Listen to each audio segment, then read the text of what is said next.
Vamos retomando então, gente, a sequência do que nós vínhamos conversando. Eu falei que no início da tarde nós iríamos então retomar a fala a partir de onde paramos, né? Acho que é importante que antes de a gente olhar para o texto, a gente faça pelo menos uma brevíssima introdução a este período.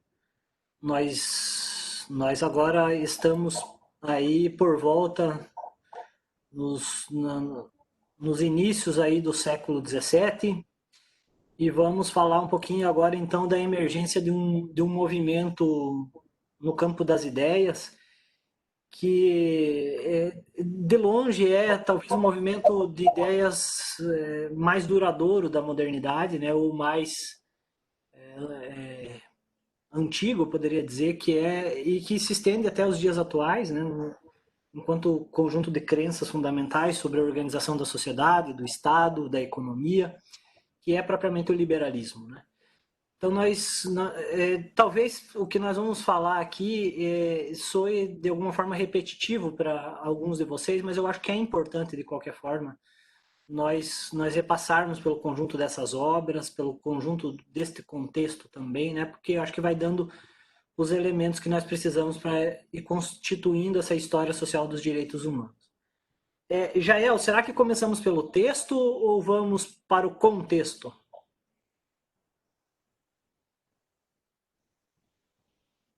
Ih, eu tô atrapalhado com esse microfone agora. É, creio que vamos pro contexto, Bel. O que que você acha? Vamos dar uma generalizada e depois nós afunilamos, pode ser? O que que você acha? Pode ser, quer começar? Pode ser, pode ser.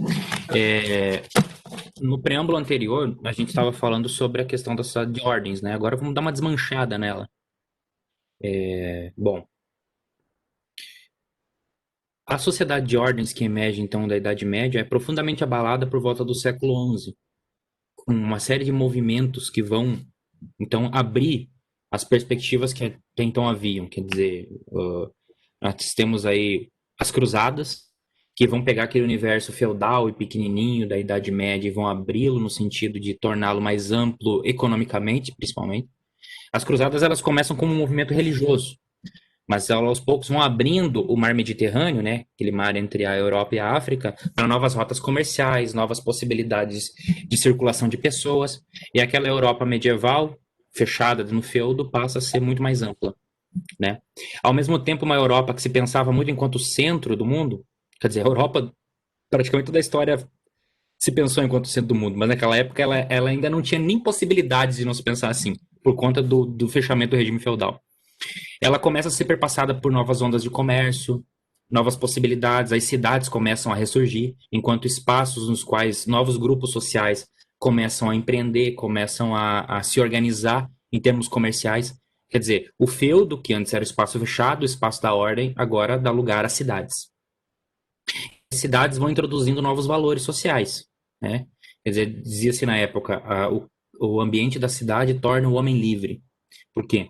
Porque o ambiente da cidade desatrela o sujeito daquelas lealdades padrões que haviam na Idade Média, né? Aquele sistema de lealdades e privilégios. E agora, nas cidades também, nós temos a afirmação do indivíduo.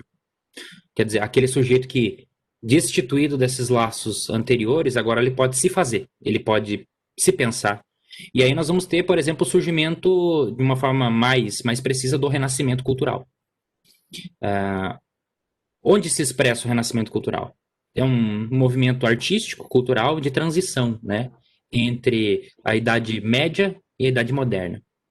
É quando você começa a ver valores como humanismo, como a ideia de que o homem deveria ser o centro do processo, a valorização da razão, a valorização do empreendimento humano enquanto capaz agora de projetar um futuro melhor. Isso depois a gente vai conhecer como ideologia do progresso.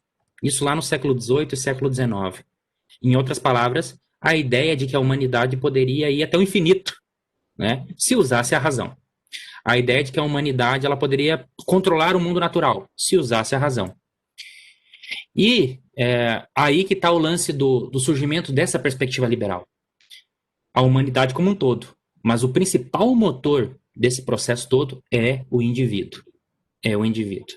entende? É o indivíduo que vai fazer escolhas, é o indivíduo que vai pensar, é o indivíduo que vai ter que ter liberdade para empreender da forma como quer, independente dos poderes que lhes são externos. Ainda estamos em regimes absolutistas, mas as pessoas já estão mais diluídas da ordem social.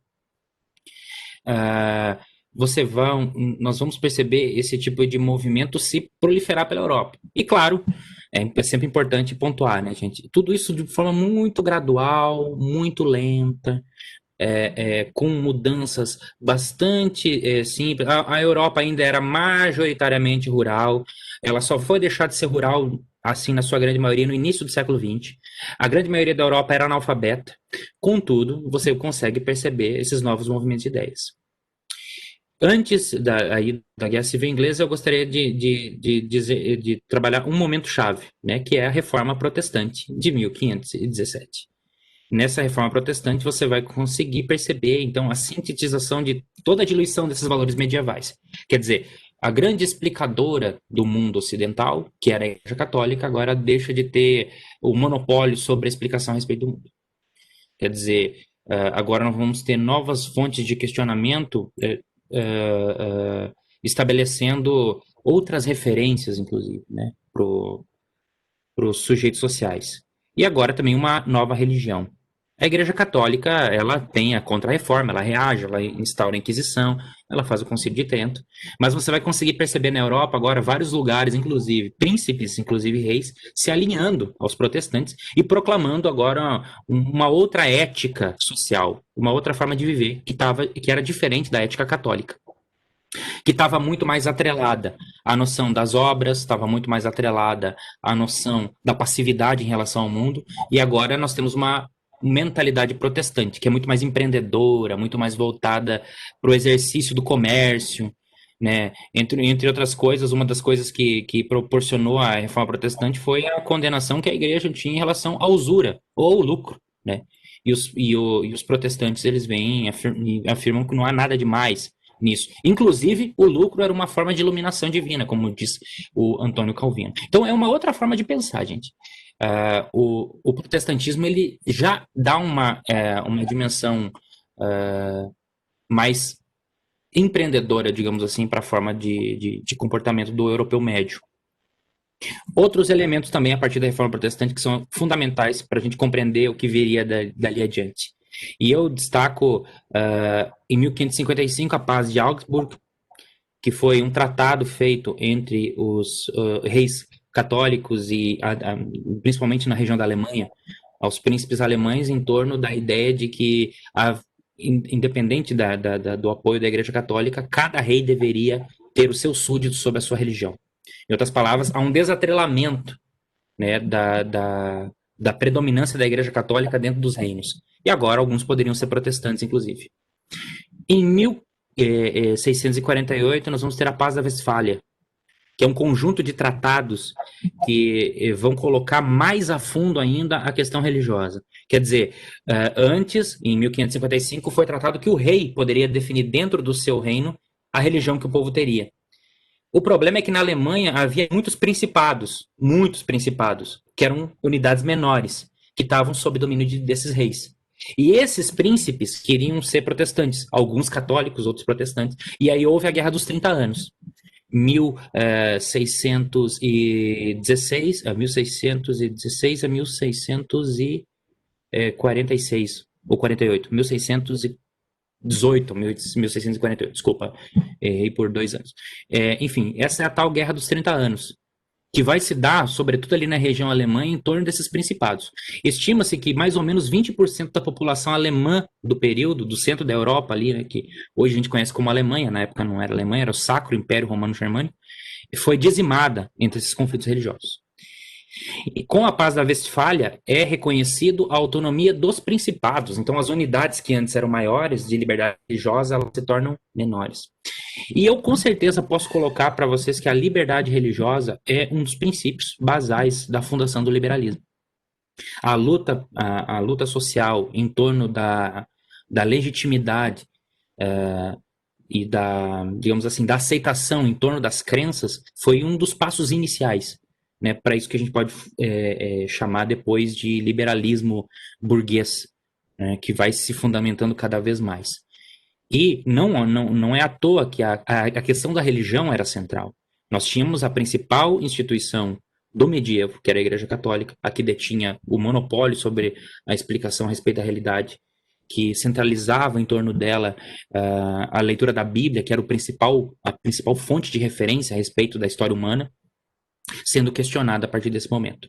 Então percebam o conjunto de rupturas extremamente significativas que tem que haver nesse cenário, de afirmações individuais, de afirmações pessoais, né, a ponto de haver a ruptura de uma ordem tão bem estabelecida, que durou mais ou menos 1000 anos. Né? Então, eu acho que essas duas marcações são importantes. Então, a liberdade religiosa, do ponto de vista da consolidação do liberalismo, é um dos passos iniciais, tá? Enfim, acho que é isso, Beal, mais em termos desse contexto. Então, só para marcar bem esse ponto de referência, principalmente daqui em diante, tá? A religião é uma das primeiras proclamações, né? Em termos de afirmação individual. Não, eu acho que tu foi absolutamente feliz, Jael, em chamar a atenção para isso, né?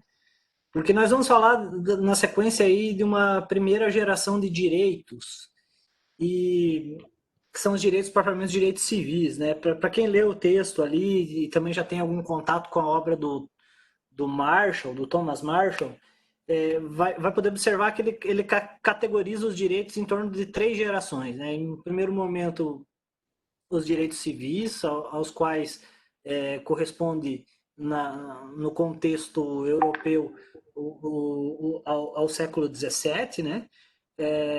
Os direitos políticos, ao qual ele associa ao século XVIII, e os direitos sociais, aos quais ele associa o século XIX. Né? É claro que essas demarcações elas não podem ser tomadas de forma tão rígida assim, mas eu acho que elas nos dão uma pista mais ou menos de como é que as gerações dos direitos elas foram se constituindo.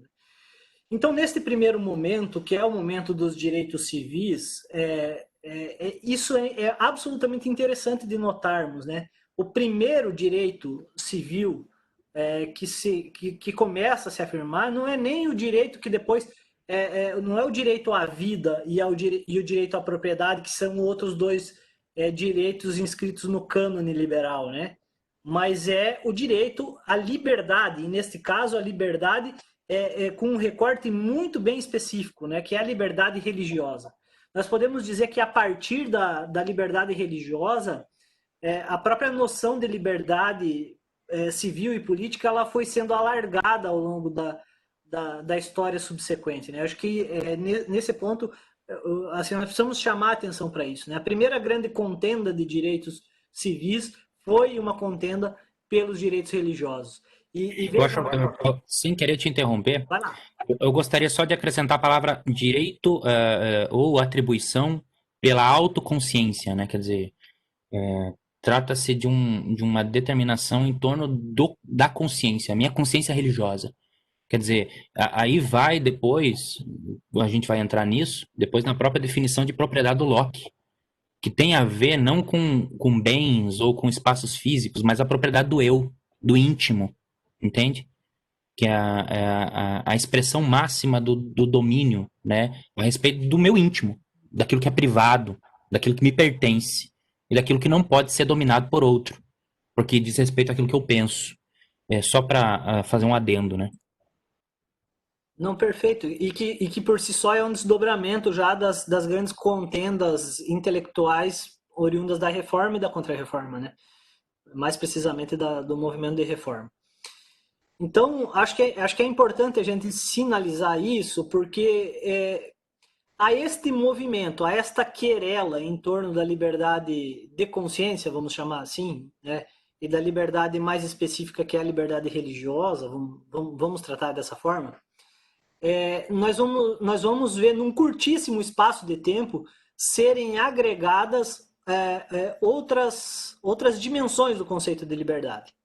E aqui eu me refiro especificamente às outras duas partes do conceito que depois o Locke vai formular em torno do conceito de liberdade, que em torno do conceito mais geral do liberalismo, que é o direito à vida e o direito à propriedade, né? Já colocado aí nos termos do que o Jael disse. Né? Então é esse enfervecer que nós vamos tratar. Né? Eu tinha até separado aqui, gente, um trechinho de um filme chamado. Não sei se o Jael já assistiu Morte ao Rei. Provavelmente já, né? Eu tinha separado um trechinho em que ocorre a decapitação do rei Carlos na Inglaterra, mas o vídeo não está querendo reproduzir, então nós vamos ficar sem essa, né? Mas acho que o Jael pode falar também um pouquinho mais especificamente sobre o contexto da Guerra Civil Inglesa, né? Em que ocorre aí então um movimento de ascensão da burguesia, e acho que isso é importante que se diga, né? No contexto daquela antiga ordem feudal que se estabeleceu também na Inglaterra, a ascensão da burguesia ela vem muito acompanhada pelo conjunto de ideias predominantes da época, que é de fato o liberalismo nascente, né? Mas para mim, essa história do liberalismo nós precisamos assim contar em algumas partes, né? Precisaríamos apontar um pouquinho para a obra do Thomas Hobbes, antes propriamente até de falar da obra do John Locke, né? Porque na obra do Thomas Hobbes nós também vamos ter alguns elementos, no Leviatã especialmente, nós vamos ter alguns elementos que vão nos permitir dar um passo adiante na estruturação dessa ideia da era dos direitos. Né? Então, não sei se quer comentar alguma coisa especificamente sobre a Guerra Civil Inglesa, Jael, a título de introdução às obras do Thomas Hobbes e do John Locke. Então, o quadro inglês é bastante interessante, porque ele vai revelar desde muito cedo a instituição de instituições de participação, como, por exemplo, o parlamento, que surge, né, a partir da Carta Magna. Nós vamos ter várias dinastias de reis que, aos poucos, vão entendendo os ritmos próprios da nova sociedade mercantil. A Inglaterra ela consegue se desenvolver de forma mais rápida a esse tipo de fenômeno. E, principalmente, no caso inglês, ao contrário do caso francês, você vai observar que a nobreza inglesa, a que estava atrelada à terra, aquela nobreza, né, de histórica, ela vai se aburguesando, né, conforme o tempo vai passando. E ela se aburguesa muito em função de conflitos religiosos novamente. Então, as guerras civis na Inglaterra, elas vão ter muito essa marcação, né, de afirmação entre calvinistas, né, os puritanos, os huguenotes, enfim, vários segmentos sociais que vão tentar reivindicar modos próprios de condução da vida pessoal, da vida privada e da vida pública. Existem alguns recuos, né? Mas, de forma geral, isso vai se traduzir, claro, na afirmação do protestantismo em nível inglês e depois nos primórdios que a gente pode chamar de processo de industrialização. Né? Quer dizer, e aí, mais além ainda, do próprio empirismo, enquanto movimento filosófico, né? Quer dizer, um movimento social de experimentação do mundo, de envolvimento e participação efetiva na distribuição e ordem do poder. Isso abria margem também para que essa nova burguesia, essa nova nobreza aburguesada pudesse fazer investimentos e pudesse ter um parâmetro mais racionalista de pensamento em relação à intervenção ao Estado e assim por diante. Então, não é à toa, gente, que a Inglaterra ela se torna a principal potência mercantil nos séculos seguintes. É porque ela passa por um processo muito acelerado de afirmação dos indivíduos enquanto capazes de intervir nas relações do Estado e tendo essa legitimidade para fazê-lo. Né? E o filme, você vai ter a cena da morte do rei? Lembra que eu falei para vocês que os ingleses tinham matado o seu rei primeiro, né? Então, muito em função disso. De todo esse processo de afirmação. Quer dizer, o nosso rei não é tão sagrado assim. Ele pode, inclusive, ser morto. Já eu não quis te cortar, não. Eu só quis colocar aqui para ver se ia dar certo. Mas você pode concluir o raciocínio aí. Não, mas é por aí, Bel. Eu acho que mais do que a gente. Porque tem pormenores, por exemplo, sucessão de Guerra das Duas Rosas, enfim, essas coisas todas aí que não vale a pena entrar muito. Mas é fundamental a gente compreender esse novo sujeito médio europeu, né? Que vai se manifestar no caso inglês com essa particularidade. E que depois vai ser a nação que vai impulsionar os valores liberais, né? Em termos mais gerais, para o resto do continente. Muito em função dessa nova burguesia mercantil, desse novo sujeito que se posiciona, que empreende, que realiza, e que agora entende que o Estado tem um pacto com ele. Quer dizer, existe uma aceitação de que o rei pode existir, mas que existem obrigações mútuas que precisam ser preservadas, independente de qualquer contexto. O que eu acho importante ressaltar aqui é que nós vamos ter. Eu quis novamente trazer essa cena aqui, porque eu acho que ela é importante e ilustrativa do movimento que nós estamos querendo desenhar aqui, porque ela vai afirmar pela primeira vez assim a ideia da igualdade civil, né? Então, quando finalmente o rei, que é tido como a representação de Deus na Terra, como soberano, ele é levado à praça pública para ser executado, nós temos uma guinada radical na forma como nós concebemos as relações de cidadania. Né?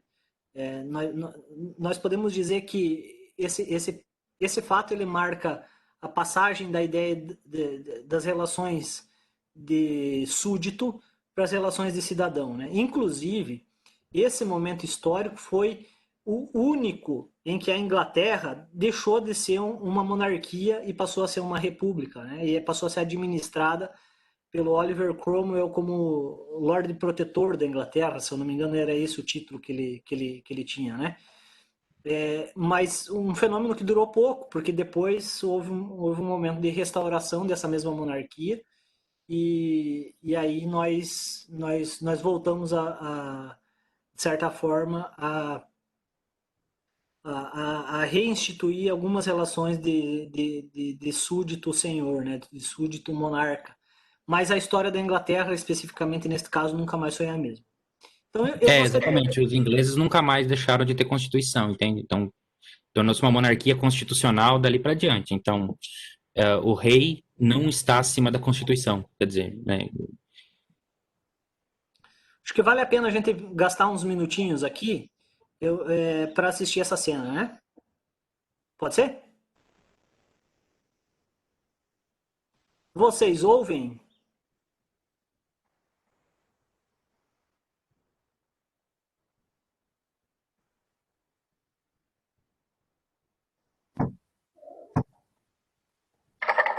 Ouvem? Não, não, professor, não tem som não, tá mudo o vídeo.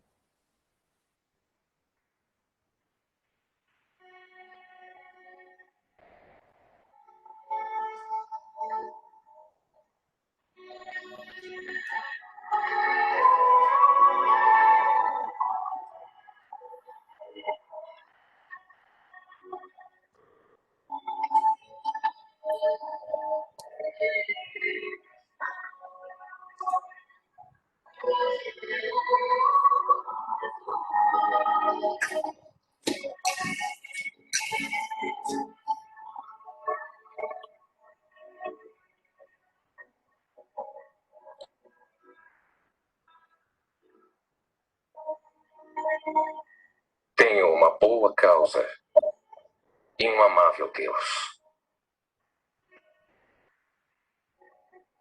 Eu não direi mais nada.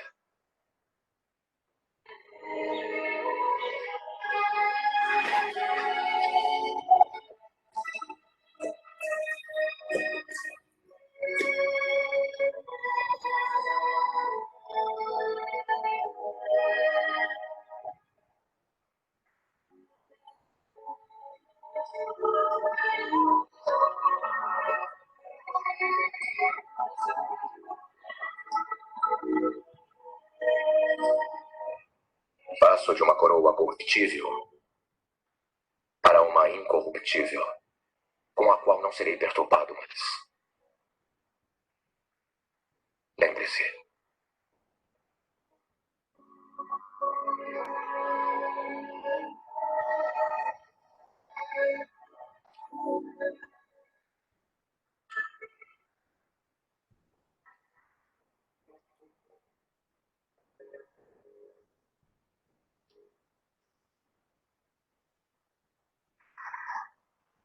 Espere meu sinal.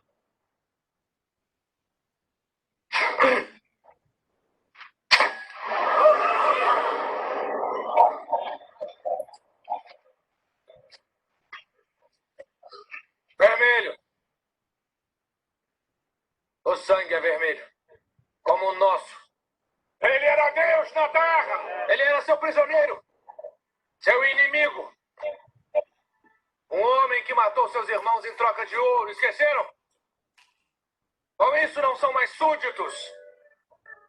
São cidadãos. Homens livres não têm de se ajoelhar para homem algum. São seus próprios mestres, comandam seu próprio destino.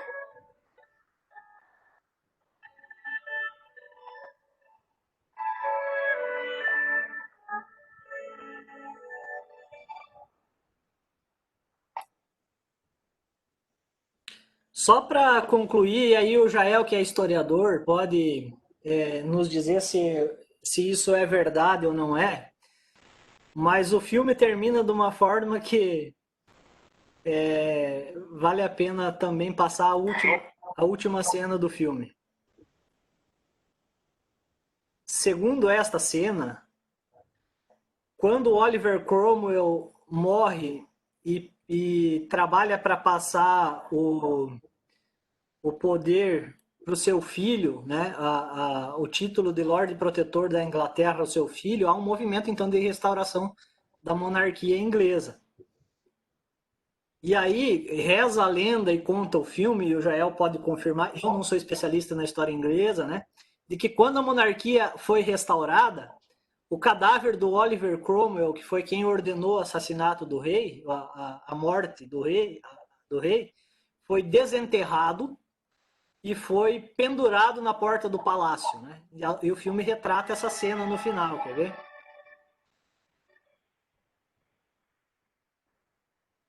Nunca mais nos encontramos novamente. Ao retornar do exílio, o príncipe Charles ordenou que desenterrassem Oliver e o pendurassem na forca em público. Ainda posso ver o seu rosto. E ouvi-lo perguntar o que mudou. Eu disse que eu mudei. Moderna. A Revolução de Cromwell, embora curta, mudou o curso da história da Europa. Contudo, demoraria 130 anos até que os franceses cortassem a cabeça do seu rei e dessem início à era da política moderna. Fairfax e Hollis receberam o perdão real. A Inglaterra nunca voltou a ser uma república.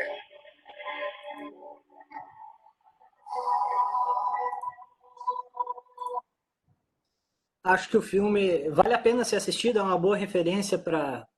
É claro que ele é um pouco romantizado, vamos dizer, né? Mas eu acho que ele dá algumas demarcações importantes do contexto histórico a partir do qual as obras do Hobbes e do Locke vão surgir, né? Eu não sei... Pode falar, Gel. Sobre ser ou não verdade, é verdade sim. É verdade? Tem uma prática que era muito comum, e não só no caso do Cromwell, mas era simulada pela Europa, que era a execução póstuma. Então, quer dizer, o sujeito ele era considerado traidor ou, sei lá, conspirador, ou uma coisa assim. Ele, depois que morria, o corpo era retirado e aí havia execução póstuma, exposição do corpo, ou pancada no corpo, cuspidas no corpo, coisas assim, sabe? Enforcamento, no caso ali, né? Porque a ideia isso tem muito a ver com a teologia católica, né? Inviolabilidade do corpo, né? E tal, que o corpo seria um ente sagrado por conta do juízo final e tal. Então tem tudo isso aí.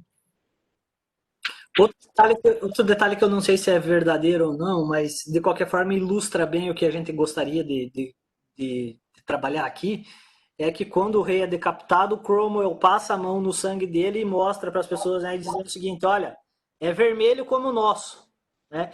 Havia uma crença de que a realeza tinha o sangue azul, né? Portanto, isso diferenciava o nobre, e especialmente a realeza em si, do restante do povo, né? Para Eu ver acho aqui, que aí foi de roteiro. eu acho que sim, né? Eu acho que é coisa de roteiro. Mas havia a crença do sangue azul, ela era uma crença difundida, né? Independentemente da cena e do roteiro em si, mas era uma crença difundida, né? De que a nobreza possuía sangue azul.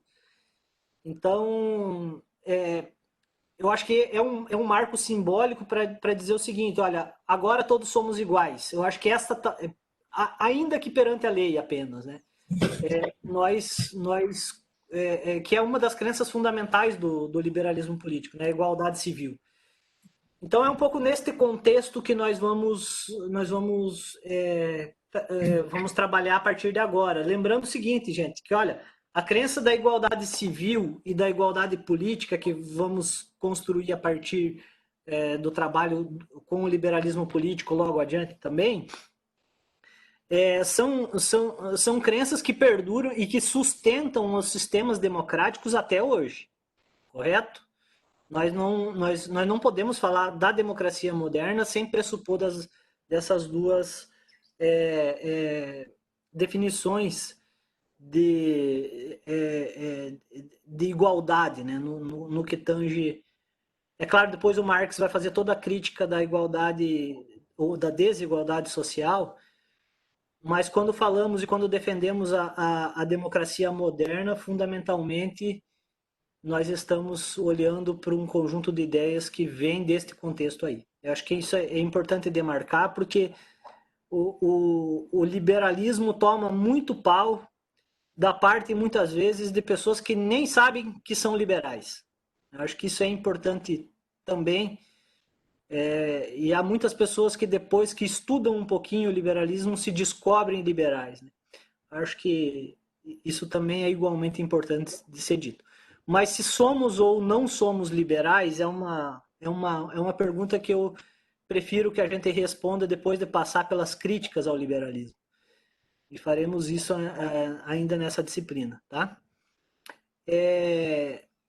Vamos voltar para o texto, Jael? Ou vamos falar do Hobbes e do Locke? Talvez iniciemos pelo texto e depois vamos para as obras, né? O texto de várias formas tangencia, né, um pouco essa questão do Locke, do Hobbes.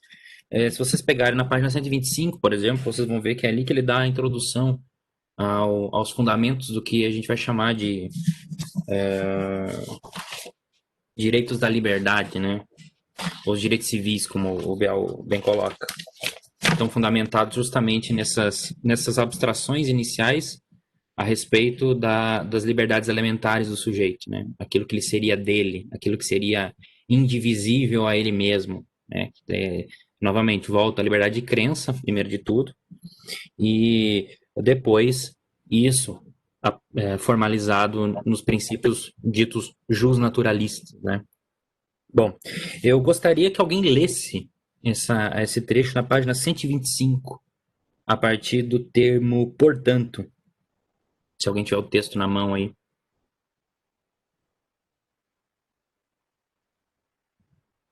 Que daí a gente já consegue. Vocês podem, inclusive, dar uma destacada aí. Pode, por favor, Ellen?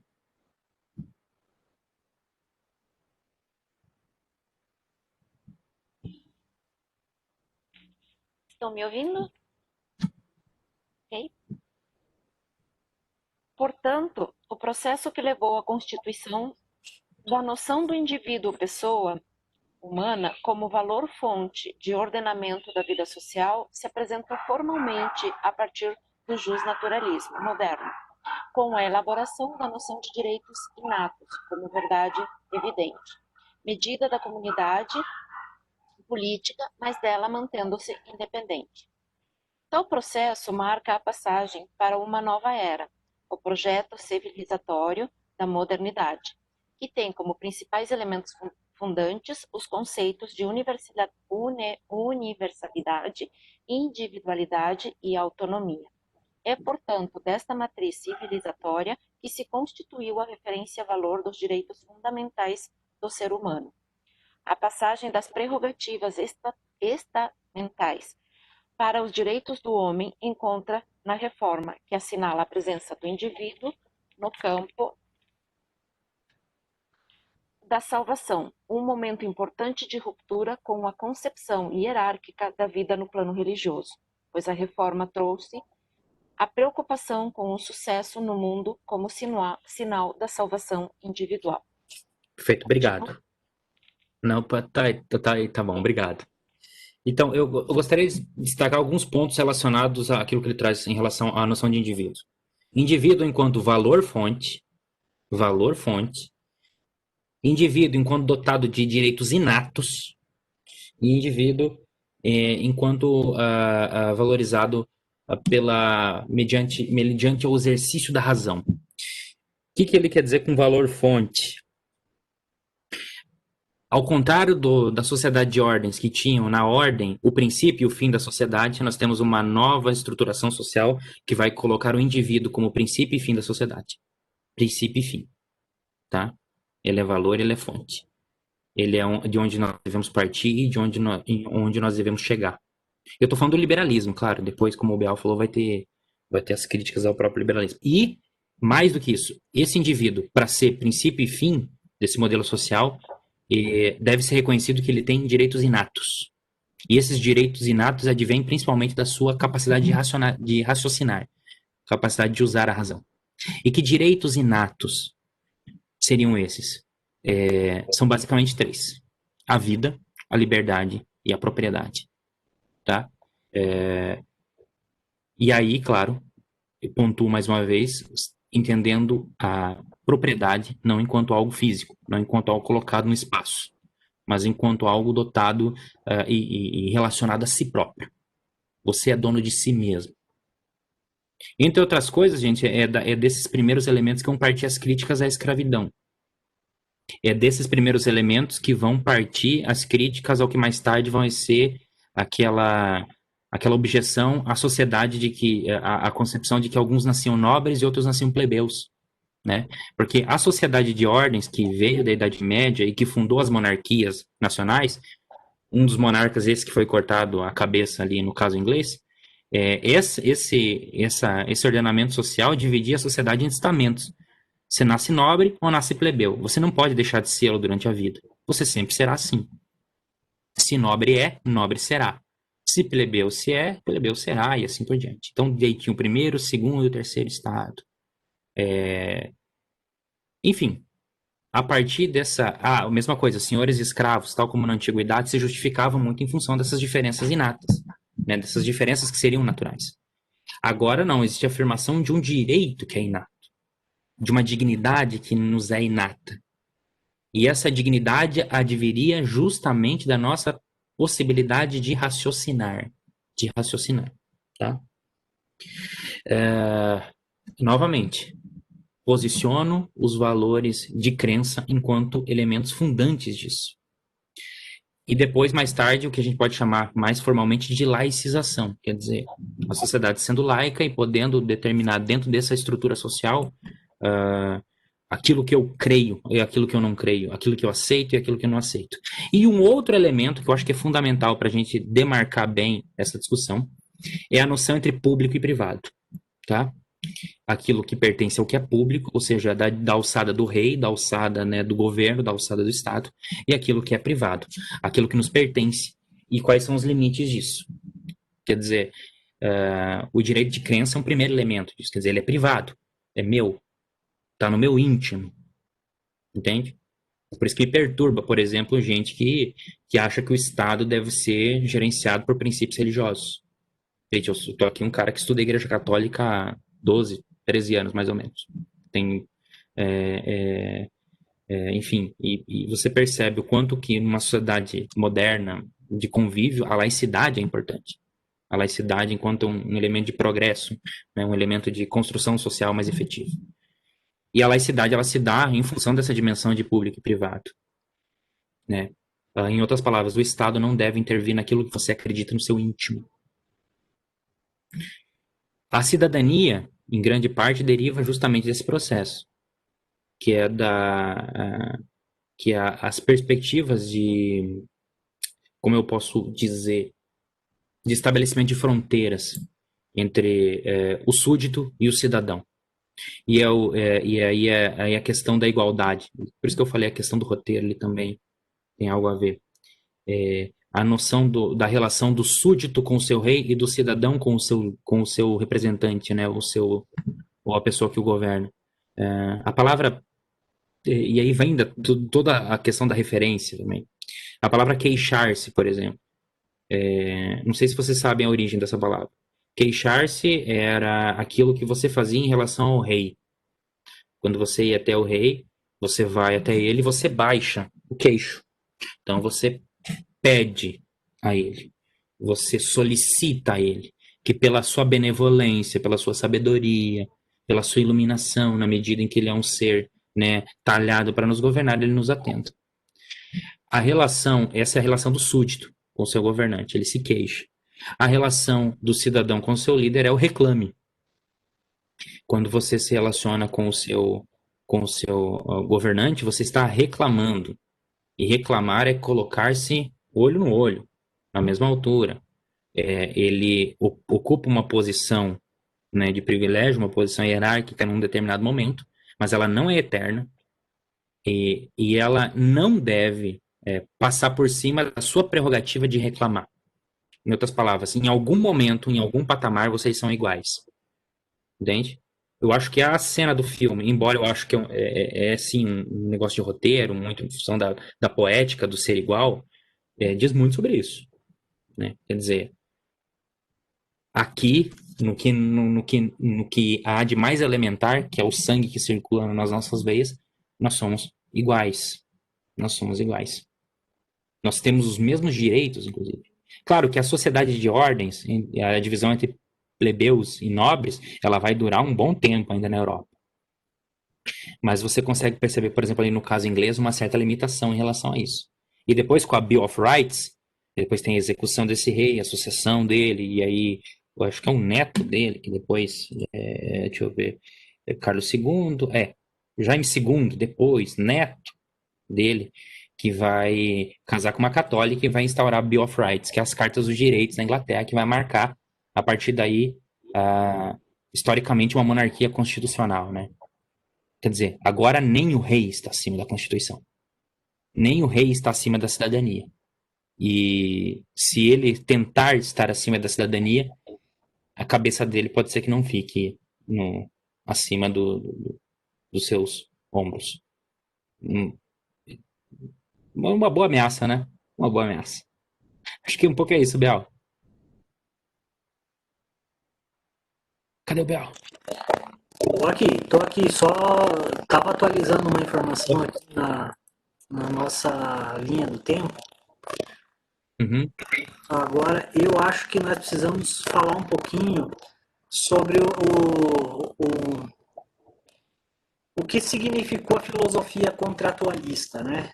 Eu acho Claro. que, de alguma forma, todo mundo que está aqui, quando estudou lá Seu princípios... áudio, Bial, tá estranho. Eu acho que tem alguém mais com o áudio ligado, então. Peço que dê uma verificada aí, gente.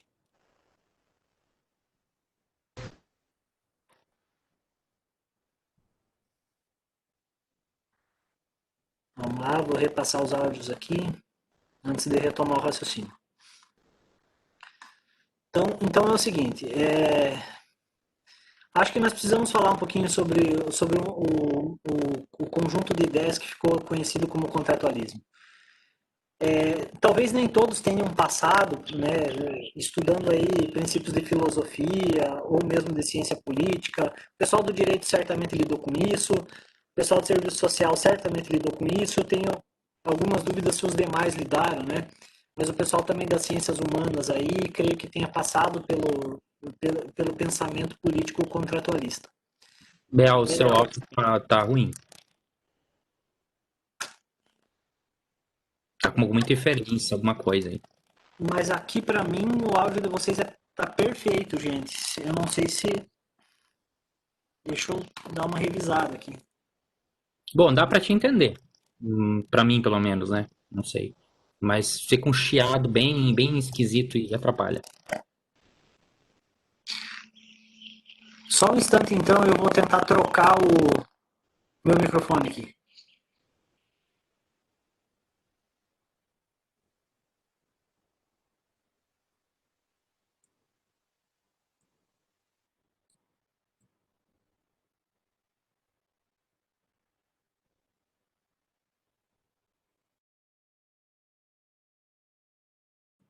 Só pra demarcar. Tá claro até agora? Tá tranquilo? Conseguiu acompanhar de boa? O meu áudio tá bom? Tá dando aquela diferença? Então tá bom. Menos mal. Eu falei que haveria muitos problemas técnicos, não falei? Melhorou, gente? Opa, melhorou. Melhorou? Opa, tá cristalino. Beleza, então, vamos lá. O movimento contratualista, então. É importante dizer, porque às vezes a gente fala de contratualismo sem se dar conta do próprio, da própria, do próprio nome que foi dado a esse movimento de ideias, né? E acho que é importante ressaltar aqui. Quando nós falamos numa teoria do contrato social, nós estamos já dando um passo adiante na história social dos direitos e dos direitos humanos, né? Eu acho que tem que fazer essa relação aqui. Na medida em que, vejam, um contrato social, ele pressupõe pessoas se encontrando, né, pelo menos numa situação idealística aqui, mas pessoas se encontrando para reconhecerem mutuamente direitos. Tá? E acho que essa é a grande inovação, e talvez esse seja mesmo o pontapé inicial, no ponto de vista, no plano da filosofia política, da ideia de direitos humanos. Tá? Quando, pela primeira vez na obra do Thomas Hobbes, a ideia de um pacto social que seja responsável por resguardar algumas garantias para as pessoas, ela é afirmada. Né? É claro que se a gente considerar, por exemplo, na obra do Hobbes e outro grande contratualista famoso é o Locke, depois virá o Rousseau também, são os três principais, mas o Kant também formula uma teoria do contrato social, mas se a gente considerar o Hobbes e o Hobbes e o Locke, que são do mesmo contexto sociopolítico, nós vamos ter uma diferença muito grande entre a proposta de compreensão do contrato social em um e em outro. Né? E por isso eu acho que talvez valeria a pena a gente analisar como cada um deles vai se posicionar em relação à questão do contrato social. De novo, porque pela primeira vez aí aparece, vamos dizer, no conjunto de ideias filosóficas da época, a afirmação da ideia de direitos, né?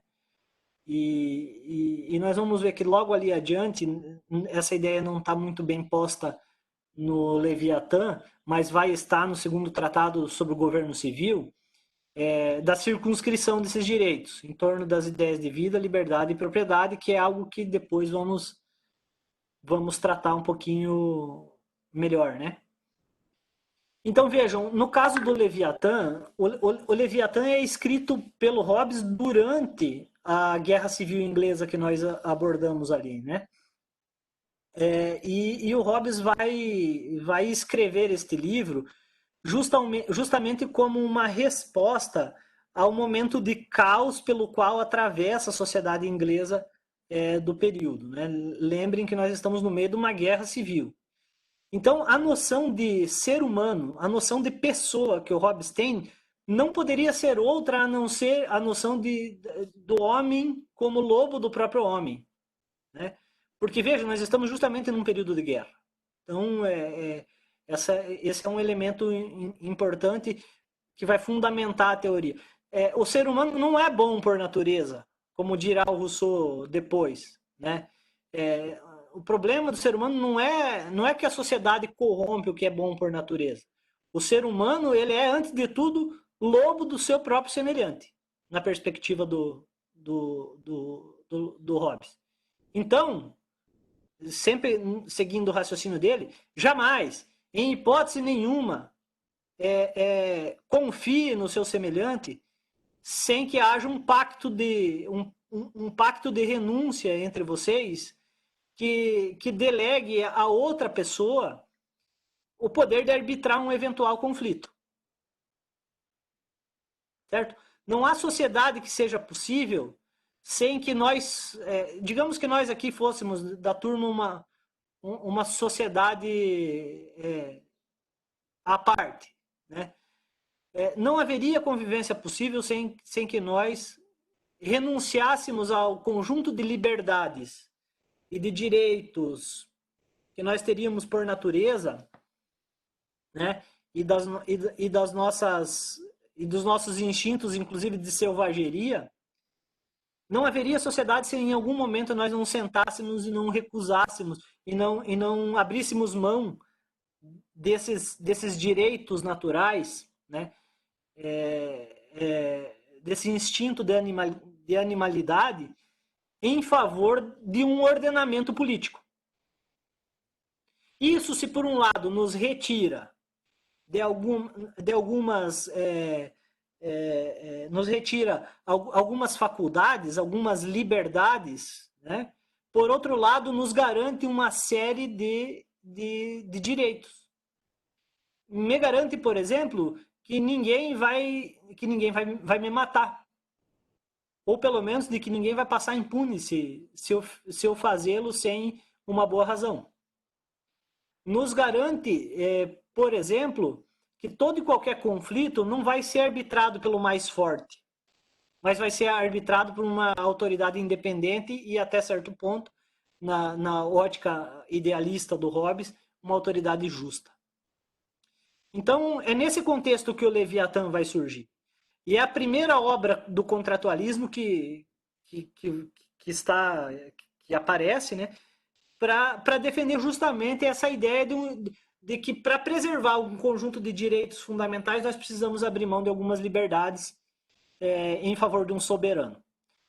Um outro detalhe, antes de passarmos propriamente à leitura do fragmento aqui, que eu acho que é igualmente importante, é o seguinte, é que o Hobbes vai tematizar também a questão do conceito de soberania. Então, lá atrás, se nós tínhamos na obra do Patriarca a noção de que o soberano era o rei pelo simples fato de que o rei era depositário de uma herança quase que genética ou genealógica, poderíamos dizer assim, dos primeiros patriarcas. Agora aqui não. A soberania não está mais depositada em uma pessoa. A soberania agora pertence ao Estado. É claro que quem vai materializar a figura do soberano é o rei, especialmente na perspectiva do Hobbes, deve ser o rei. Mas a soberania agora não pertence mais a uma pessoa. Ela pertence a um ente que leva, inclusive, o título do livro, o Leviatã, que é a figura do Estado moderno. Inclusive, eu fiquei sabendo que tem um filme aí, eu acho que é filme russo, aí lançado nos últimos tempos, aí, que leva esse nome, o Leviatã, e parece que dialoga com a obra do Hobbes. Eu não tive a oportunidade de assistir ainda, mas pretendo. Então, é nesse sentido que a obra do Hobbes vai aparecer a nós, né?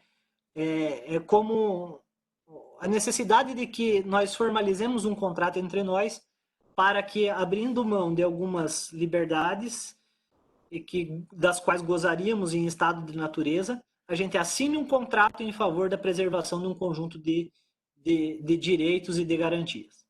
Quem poderia fazer a leitura do trecho do livro? Eu selecionei aqui, acho que é um capítulo só, um trecho de um capítulo só, mas acho que dá conta de entendermos aí a questão da teoria do Hobbes. Vai lá, Francioli.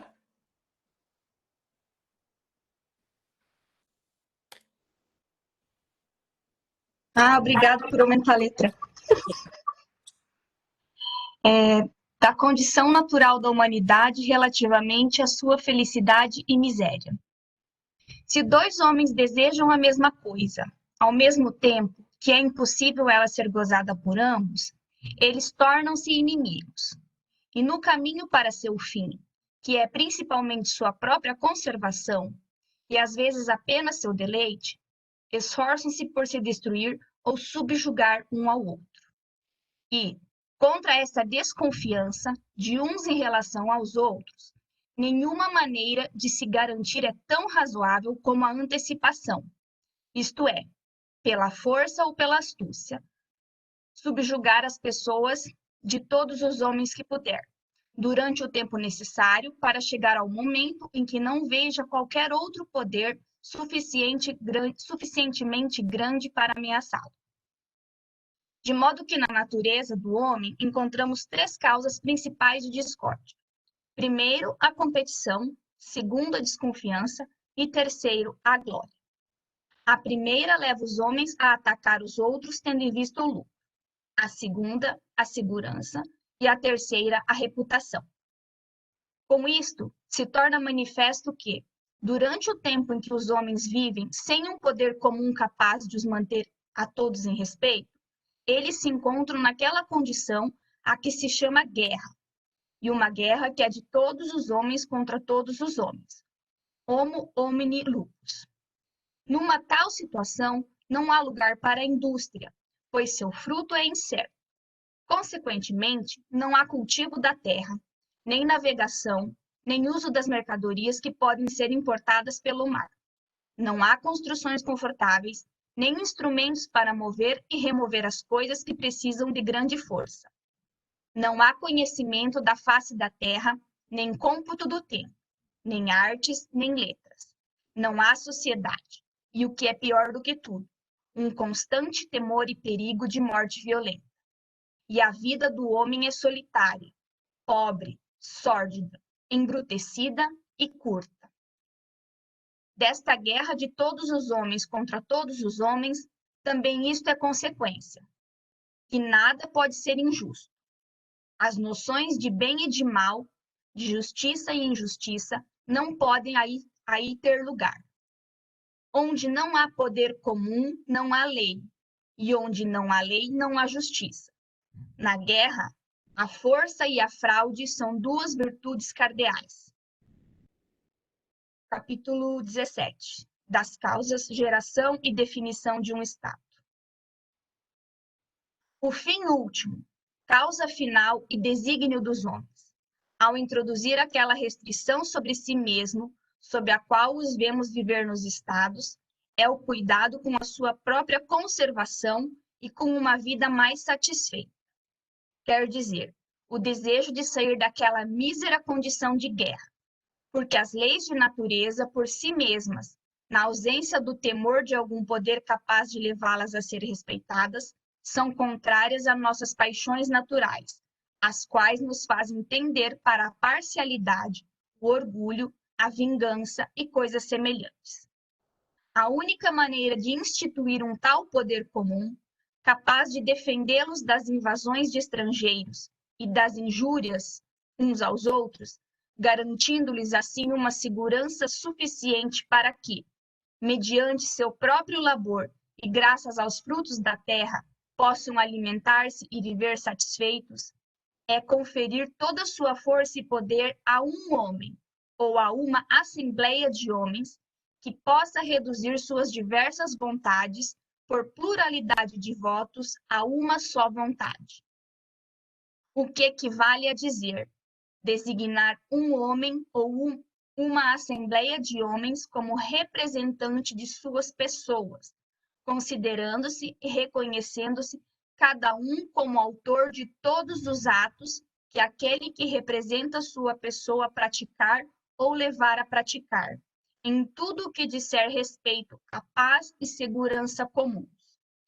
Todos submetendo assim suas vontades à vontade do representante, e suas decisões à sua decisão. Isto é mais do que consentimento ou concórdia. é uma verdadeira unidade de todos eles, numa só e mesma pessoa, realizada por um pacto de cada homem com todos os homens, de um modo que é como se cada homem dissesse a cada homem: cedo e transfiro o meu direito de governar-me a mim mesmo a este homem, ou a esta assembleia de homens, com a condição de transferires a ele teu direito, autorizando de maneira semelhante todas as suas ações. Feito isto, a multidão assim unida numa só pessoa se chama Estado, em latim, civitas.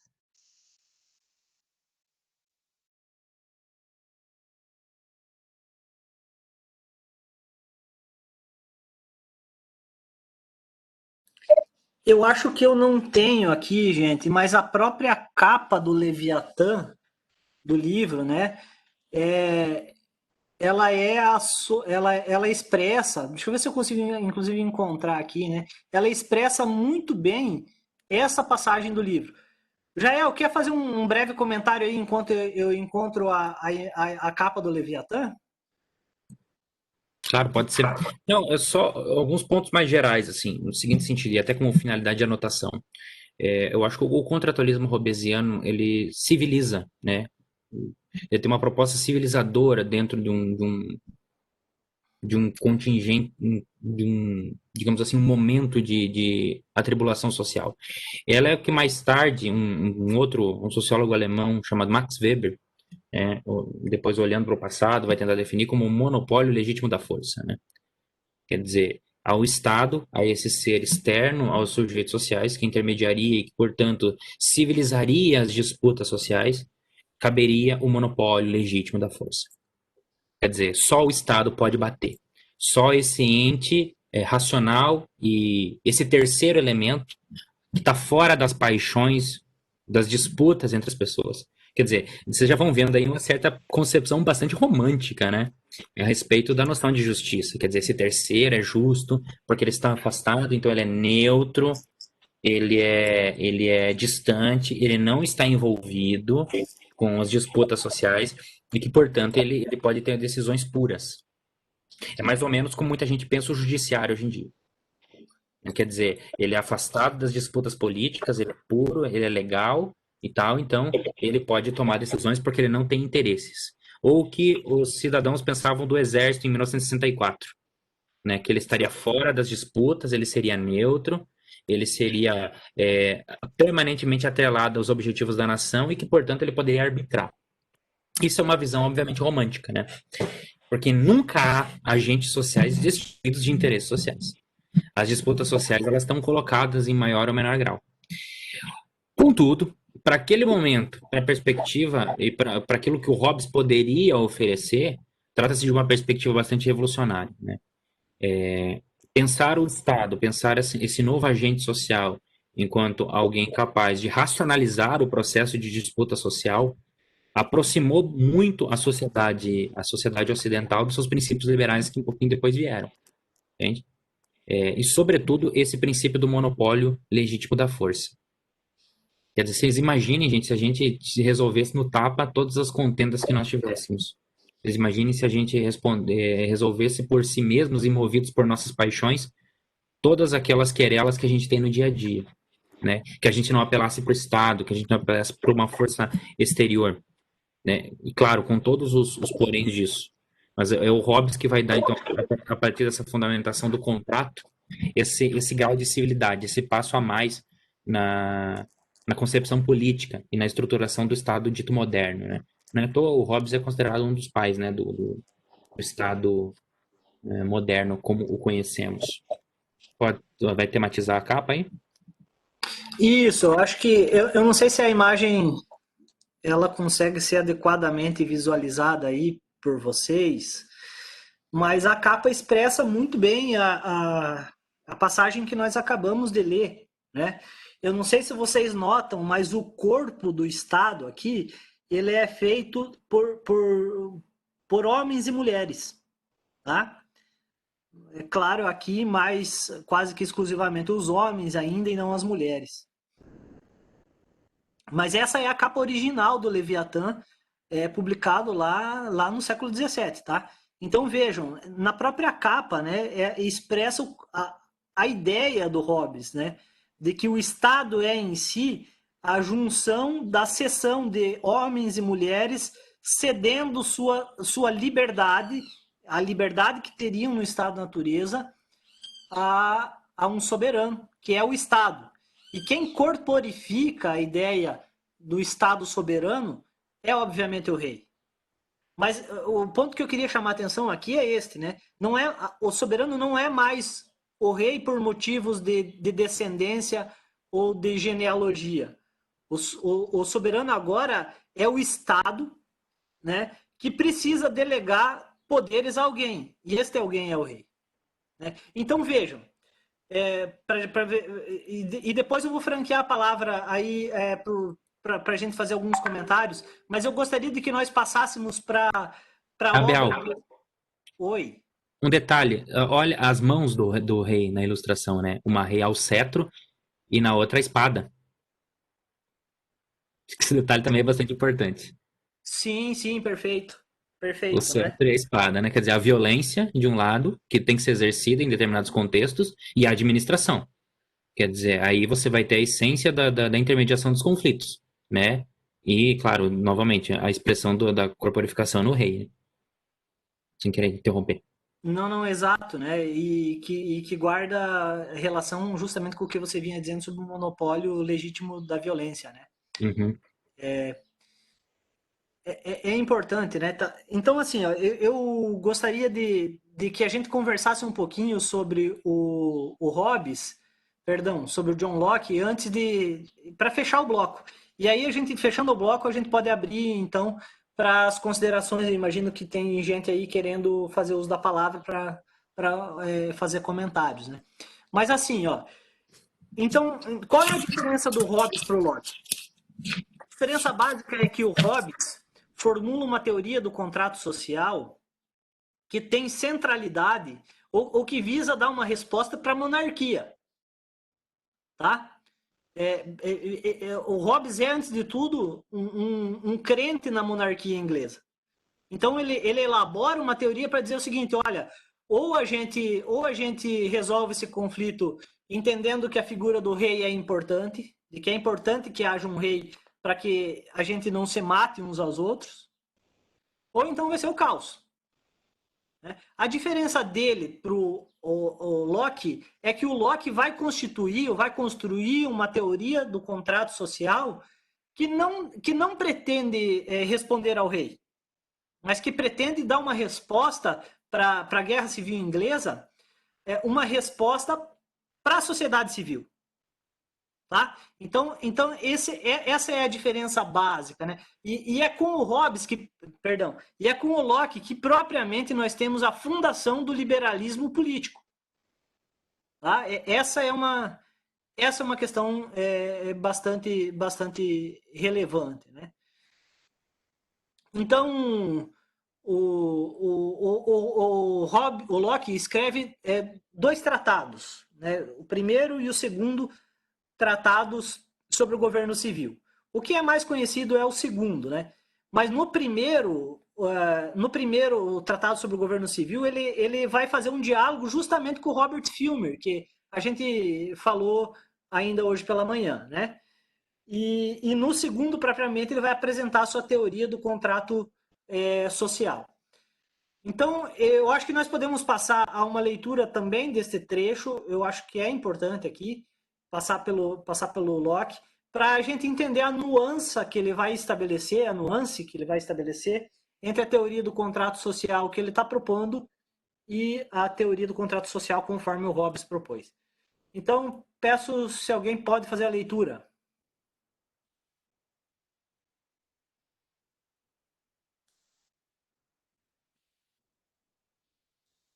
Eu estou sem acesso ao chat aqui, vamos ver se alguém...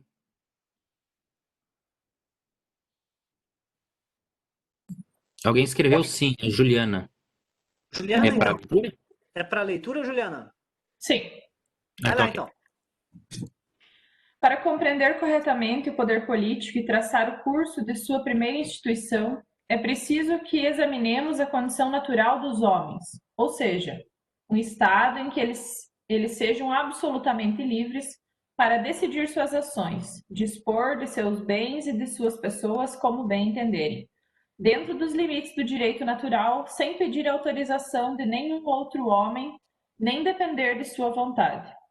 Entretanto, ainda que se tratasse de um estado de liberdade, este não é um estado de permissividade. O homem desfruta de uma liberdade total de dispor de si mesmo ou de seus bens, mas não de destruir sua própria pessoa. Para que se possa impedir todos os homens de violar os direitos do outro e de se prejudicar entre si, e para fazer respeitar o direito natural que ordena a paz e a conservação da humanidade, cabe a cada um, neste estado, assegurar a execução da lei da natureza, o que implica que cada um esteja habilitado a punir aqueles que a transgridem, com penas suficientes para punir as violações. Assim, no estado de natureza, o homem adquire o poder sobre o outro, mas não um poder absoluto ou arbitrário, para tratar um criminoso segundo as exaltações apaixonadas ou a extravagância ilimitada de sua própria vontade, quando está em seu poder, mas apenas para infringir-lhe na medida em que a tranquilidade e a consciência o exigem, a pena proporcional à sua transgressão. O estado de guerra é um estado de inimizade e de destruição.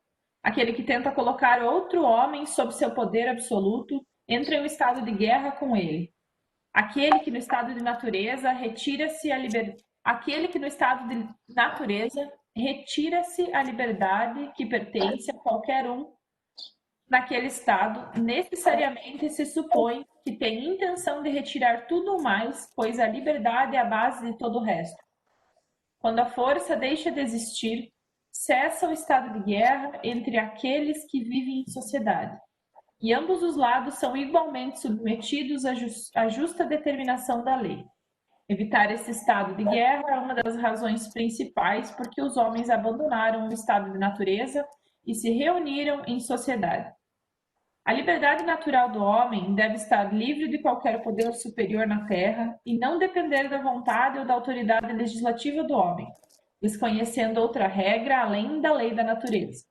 Esta liberdade, diante do poder arbitrário absoluto, é tão necessária e está tão estreitamente ligada à preservação do homem que não pode ser perdida, exceto por aquilo que ao mesmo tempo destrói sua preservação e sua vida. Irei mais longe para mostrar como os homens podem ter adquirido uma propriedade em porções distintas do que Deus deu à humanidade em comum, mesmo sem o acordo expresso de todos os coproprietários. Ainda que a terra e todas as criaturas inferiores pertençam em comum a todos os homens, cada um guarda a propriedade de sua própria pessoa. Sobre esta ninguém tem qualquer direito, exceto ela. Podemos dizer que o trabalho de seu corpo e sua obra, produzida por suas mãos, são propriedade sua. Sempre que ele tira um objeto do estado em que a natureza o colocou e deixou, mistura nisso o seu trabalho, e a isso acrescenta algo que lhe pertence. Por isso, o tornando sua propriedade. Aquele trabalho estabeleceu uma distinção entre eles e o bem comum. Ele lhes acrescentou algo além do que a natureza, a mãe de tudo, havia feito. E assim, eles se tornaram seu direito privado. Se fosse exigido o consentimento expresso de todos para que alguém se apropriasse individualmente de qualquer parte do que é considerado bem comum, os filhos ou os criados não poderiam cortar a carne que seu pai ou seu senhor lhes forneceu em comum, sem determinar a cada um a sua porção particular.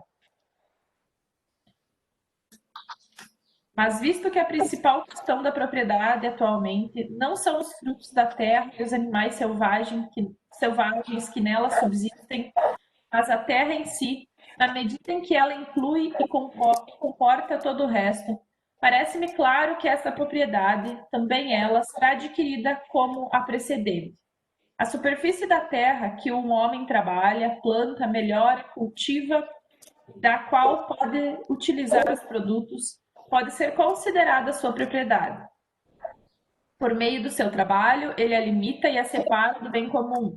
Nenhum outro homem podia se sentir lesado por esta apropriação de uma parcela da terra com o intuito de melhorá-la, desde que ainda restasse bastante de tão boa qualidade e até mais que indivíduos ainda desprovidos pudessem utilizar. O homem nasceu, como já foi provado, com direito à liberdade perfeita e em pleno gozo de todos os direitos e privilégios da lei da natureza. Mas, como nenhuma sociedade política pode existir e subsistir sem ter em si o poder de preservar a propriedade, e para isso punir as ofensas de todos os membros daquela sociedade, só existe uma sociedade política onde cada um dos membros renunciou ao seu poder natural e o depositou nas mãos de uma comunidade, em todos os casos que o excluem de apelar por proteção à lei por ela estabelecida. E assim excluído todo julgamento particular de cada membro particular, a comunidade se torna um árbitro. E assim a comunidade social adquire o poder de estabelecer a punição merecida em correspondência a cada infração cometida entre os membros daquela sociedade, que é o poder de fazer leis, assim como também o poder de punir qualquer dano praticado a um de seus membros por qualquer um que a ela não pertença. Descobrimos aqui a origem dos poderes legislativo e executivo da sociedade civil. Por isso, todas as vezes que um número maior, um número qualquer de homens se unir em uma sociedade, ainda que cada um renuncie o seu poder executivo da lei da natureza e o confie ao público, lá e somente lá existe uma sociedade política ou civil. Isto revela de maneira evidente que a monarquia absoluta, que alguns homens consideram como a única forma de governo no mundo, é na verdade inconsistente com a sociedade civil, e por isso não poderia constituir de forma alguma um governo civil. Perfeito, obrigado, Juliana. Vocês conseguem perceber a diferença entre uma teoria do contrato e outra? Lá no Hobbes nós temos um contrato social firmado, ou uma perspectiva sobre o contrato firmada, de forma a conferir ao rei a encarnação da soberania e a encarnação do próprio Estado. Aqui, especialmente nesse último trecho do John Locke, dá para contar quantas vezes a palavra comunidade aparece, né? Ou o seu sinônimo aqui, sociedade civil, né? Podemos tomá-las por sinônimo aqui. Então, um contrato existe não para que a soberania ela seja justificada em favor de uma pessoa, mas o contrato social aqui existe para resguardar os 3 direitos fundamentais das pessoas convivendo em sociedade, que são vida, liberdade e propriedade. Então, ao longo desse excerto aqui, desse recorte, nós temos a justificação desses 3 direitos, né? A justificação que o Locke dá a respeito do direito à vida, né? E aqui, especificamente, nós temos o fundamento do direito ao habeas corpus, que vai aparecer na Bill of Rights. Nós temos a justificativa do direito à liberdade. E nós temos, talvez de forma mais importante aqui, a justificativa do direito à propriedade. Ele cria um argumento para dizer, ó, é lícito, é legítimo que as pessoas elas venham a ter propriedades maiores do que aquelas que Deus distribuiu por natureza. Vocês lembram o que o Rousseau vai dizer? Vocês lembram o que o Rousseau vai dizer a respeito da propriedade? Quem lembra aí, por favor, fala.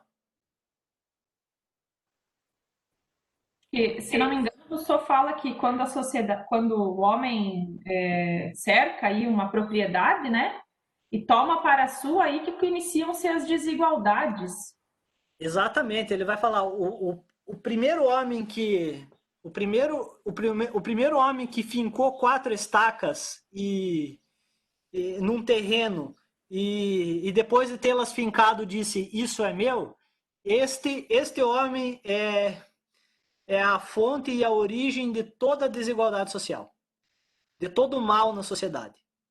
Então, mas o Rousseau é um assunto para daqui a pouco. Mas eu só quero mostrar aqui como nós temos um contraponto absolutamente diferente aqui na obra do John Locke, né? Então, vejam, vida, liberdade e propriedade. Para mim não me estender muito aqui, eu queria dizer o seguinte, olha, para mim, pessoalmente, acho que muito pouco foi acrescentado ao direito depois da obra do John Locke.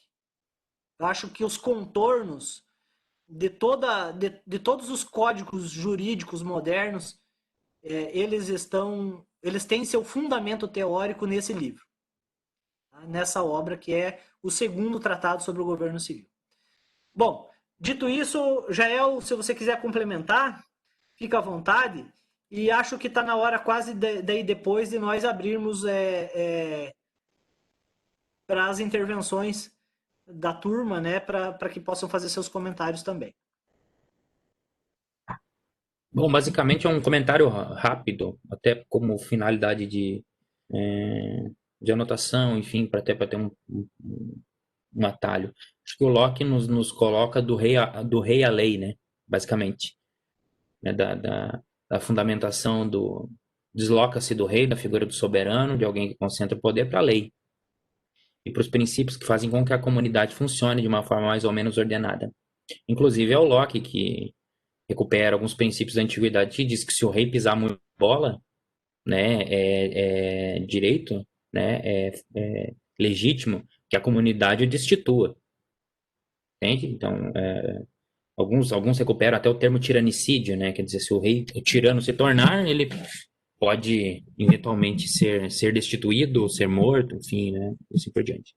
Então é do rei à lei, da figura central do soberano à expressão da comunidade em torno. Quer dizer, não que o rei torne-se desnecessário dentro desse processo, né, mas existe agora algo que é maior, né, que é a própria dimensão civil da vida em sociedade. O justnaturalismo, a gente vai continuar com ele, né? Porque depois tem o Hobbes, tem o Rousseau também, né? Que vai para a terceira perspectiva contratualista. Mas, basicamente é isso. Não, perfeito, né? Acho que é só reforçar essa situação de que não é o caso que o rei ele passe a ser desnecessário, né? Pelo contrário, mas a obra do segundo tratado sobre o governo civil, ela reflete os resultados da guerra civil inglesa no sentido de dizer o seguinte, bom, pode até haver um rei, mas jamais ele pode voltar a governar como era antes. Agora é preciso... Então, além disso, né, o segundo tratado sobre o governo civil, ele institui a burguesia definitivamente na composição ou na configuração do Estado moderno, né? Então acho que é por aí. Eu estou tentando acompanhar aqui. Vamos lá, quem é que... Nossa, tem bastante comentário aqui.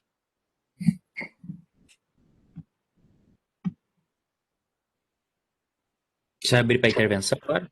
Isso, eu acho que sim. Eu acho que vamos tentando fazer as intervenções aí que vocês tiverem interesse, porque tá difícil aqui conseguir acompanhar tudo que vocês escrevem no chat, né? Então fique à vontade se alguém quiser fazer uso para algum comentário, uso da palavra para algum comentário, alguma consideração.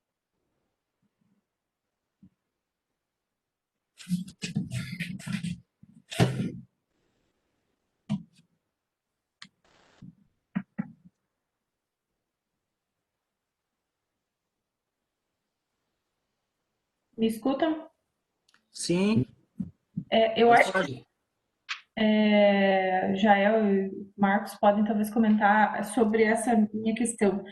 Quando o Hobbes, né, o Hobbes não, desculpe. Quando... Me lembrem aqui o nome. John Locke? quando Locke apresenta, então, essa formulação de que legitimaria o rei, né? Me parece que ele se utiliza de uma posição enquanto conservador, talvez falando assim, na qual ele apoia o reinado ali, apoia a monarquia, então ele justificaria, né, esse poder do rei. Nós poderíamos trazer isso para a nossa atualidade, acho que o Marcos comentou, não, acho que o Jael comentou a questão do judiciário, na qual nós estaríamos legitimando as decisões, claro, né, ainda que não concordássemos com elas, mas me parece que hoje temos na sociedade uma espécie de descrença, talvez, nesse sistema, né? Na qual o judiciário, ainda que tivesse essa legitimidade, me parece que os indivíduos já estariam percebendo que estas figuras não são desligadas de decisões íntimas, né? De decisões talvez ali com cunho de interesses. Seria talvez mais ou menos nesse sentido. Bom, posso iniciar, Bel? Tem problema? Bom, Claro, Real.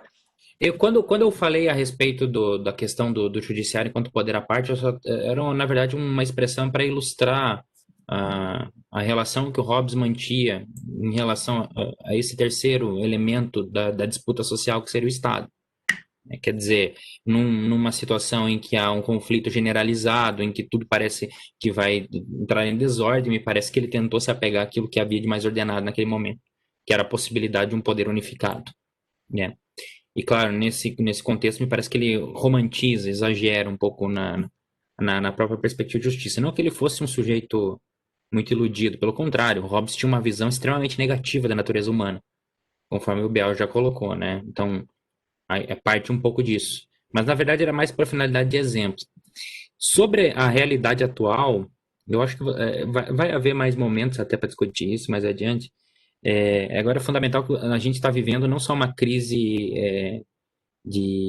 relacionada a um poder ou outro, então a gente está vendo uma crise generalizada da autoridade, né, que está estabelecida em função enfim, observando essa realidade atual, assim, os princípios liberais, e até uma coisa para a gente discutir talvez nas próximas aulas, até que ponto eles estão sobrevivendo. Quer dizer, sociedade civil, sociedade que constrói consenso e que pode determinar mais ou menos os passos presentes e futuros de uma política social, enfim, as entidades que nos representam, me parece que está tudo ruindo muito, né? Então, claro, como eu falei, esse é um assunto para outro encontro, mas vale a pena a gente começar a pensar a partir de agora, porque a modernidade, ela se estabeleceu politicamente, né? Enfim, nessa perspectiva de centralidade das atribuições políticas, enfim, de planejamento social em torno da noção de Estado. Porque, afinal de contas, era o Estado que tinha uma burocracia, era o Estado que tinha condições de manter a ordem, era o Estado que tinha condições de manter o regime político mais ou menos estruturado e funcionando. E quer dizer, o que sobrou disso, né? E mais, até que ponto a participação civil não solapou isso mesmo? Vai ficar isso mais para diante. Mas eu acho que o legado da modernidade, ele está mais do que nunca à prova. Mais do que nunca à prova. E essa inquietação que você tem, né, a respeito disso, me parece uma inquietação generalizada a respeito de qualquer tipo de referência de autoridade. Não que eu seja um cara que goste de autoridade. Se bem que autoridade e autoritarismo são coisas diferentes, né? Mas é para se discutir. Não sei se eu enrolei. A gente acaba divagando um pouco nessas questões, mas o fundamento é esse, né? Quer dizer, o que sobrou dessa concepção moderna de sociedade? Antes um aluno citou ali não lembro quem foi o texto do Bruno Latour, né? O Jamais Fomos Modernos, quer dizer, né? Que a modernidade jamais foi uma coisa prática, né? Ela sempre foi um projeto que nunca aconteceu. Porque o ser humano que se pensou muito racional, no final das contas, não era tão racional. O Estado que antes parecia certinho, que ia controlar as situações sociais, os conflitos, Não se mostrou assim. A ciência que tinha um hiperdiscurso de mudança de mundo, resolver os problemas da humanidade, deu com os burros na água. E aí? O- Enfim, né? Mas isso acho que é para depois, né, Bel? Não, eu acho que sim. Embora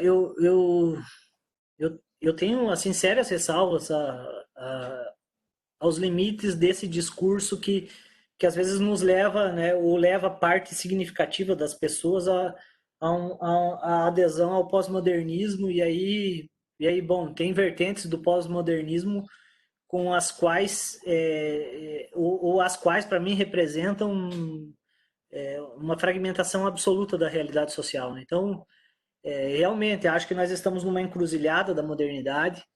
Eu gostaria de recomendar até uma leitura chamada Modernização Seletiva.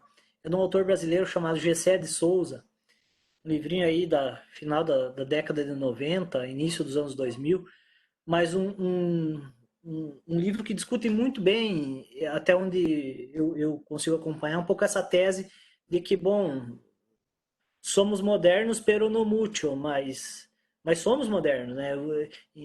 De uma modernidade periférica, mas somos modernos.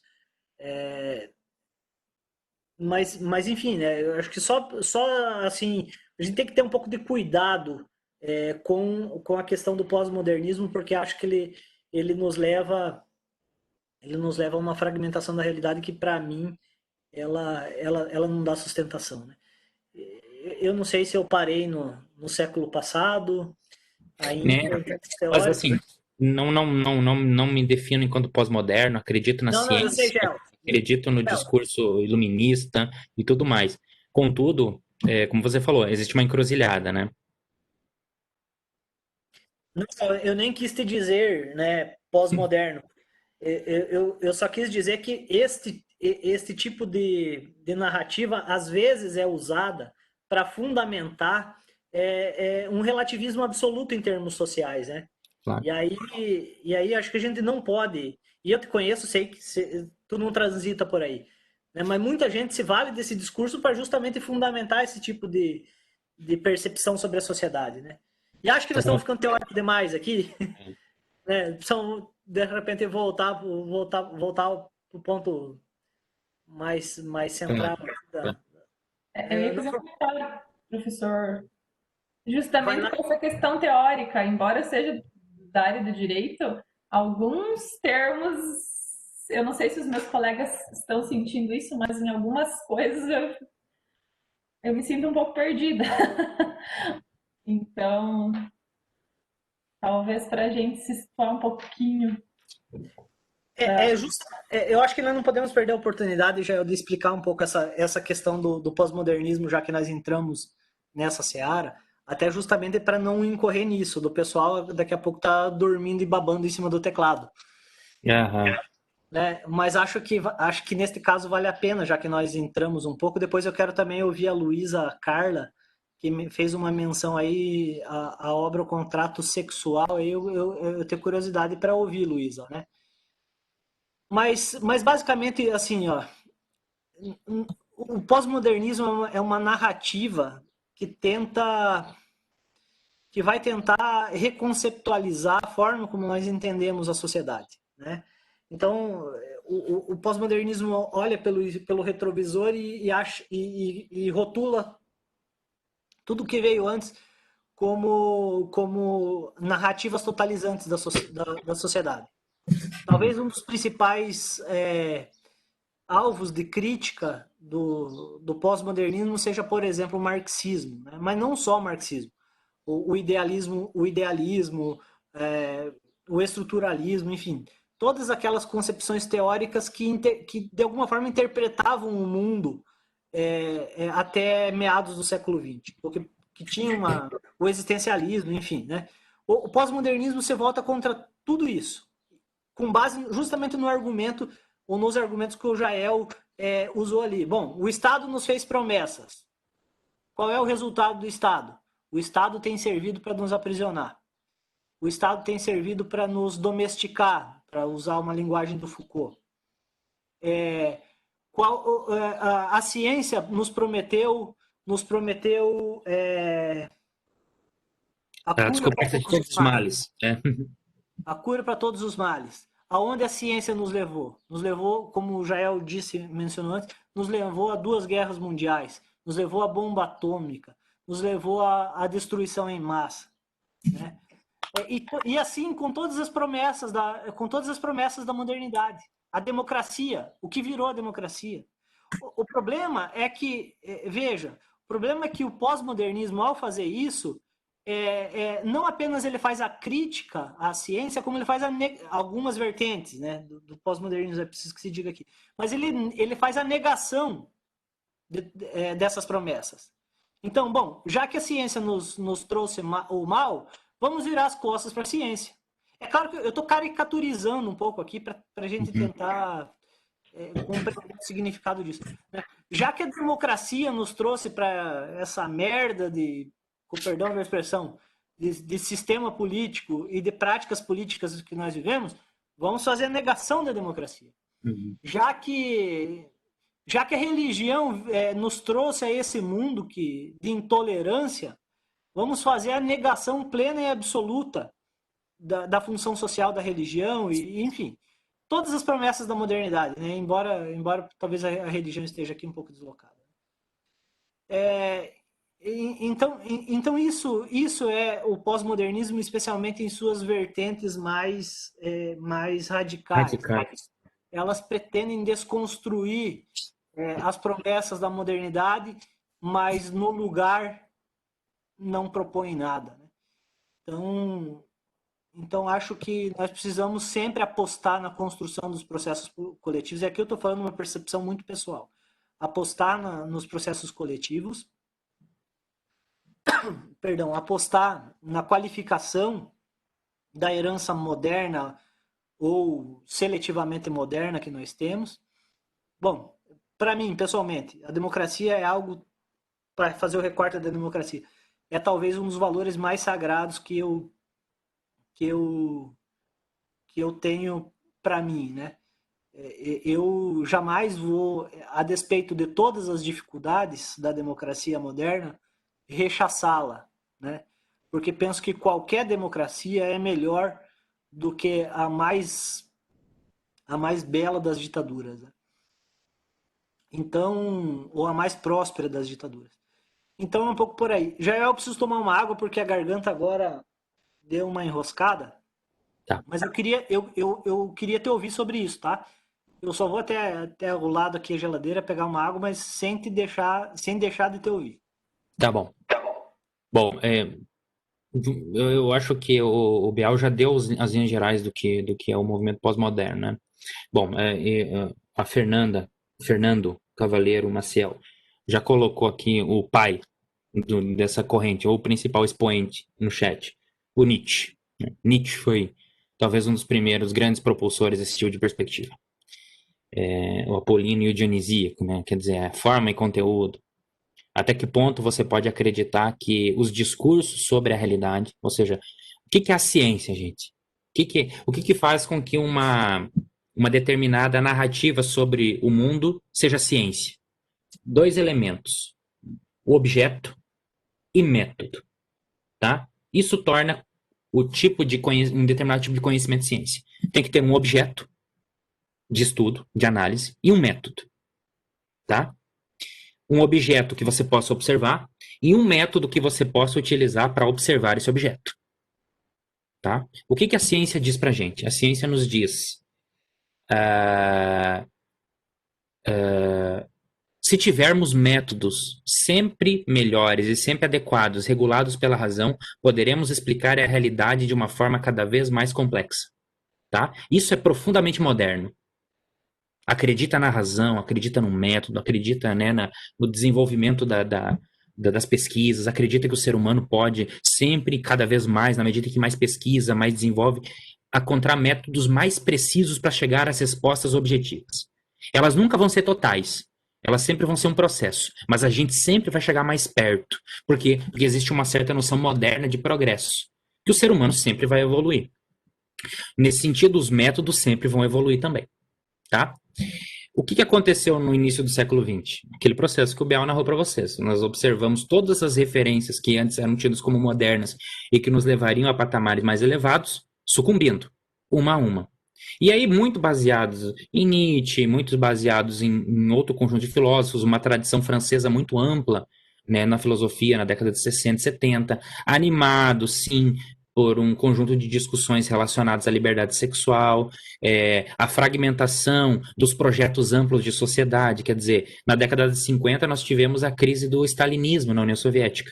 Quer dizer, o comunismo representava, sei lá, um projeto muito legal de mundo e que parecia muito em ordem.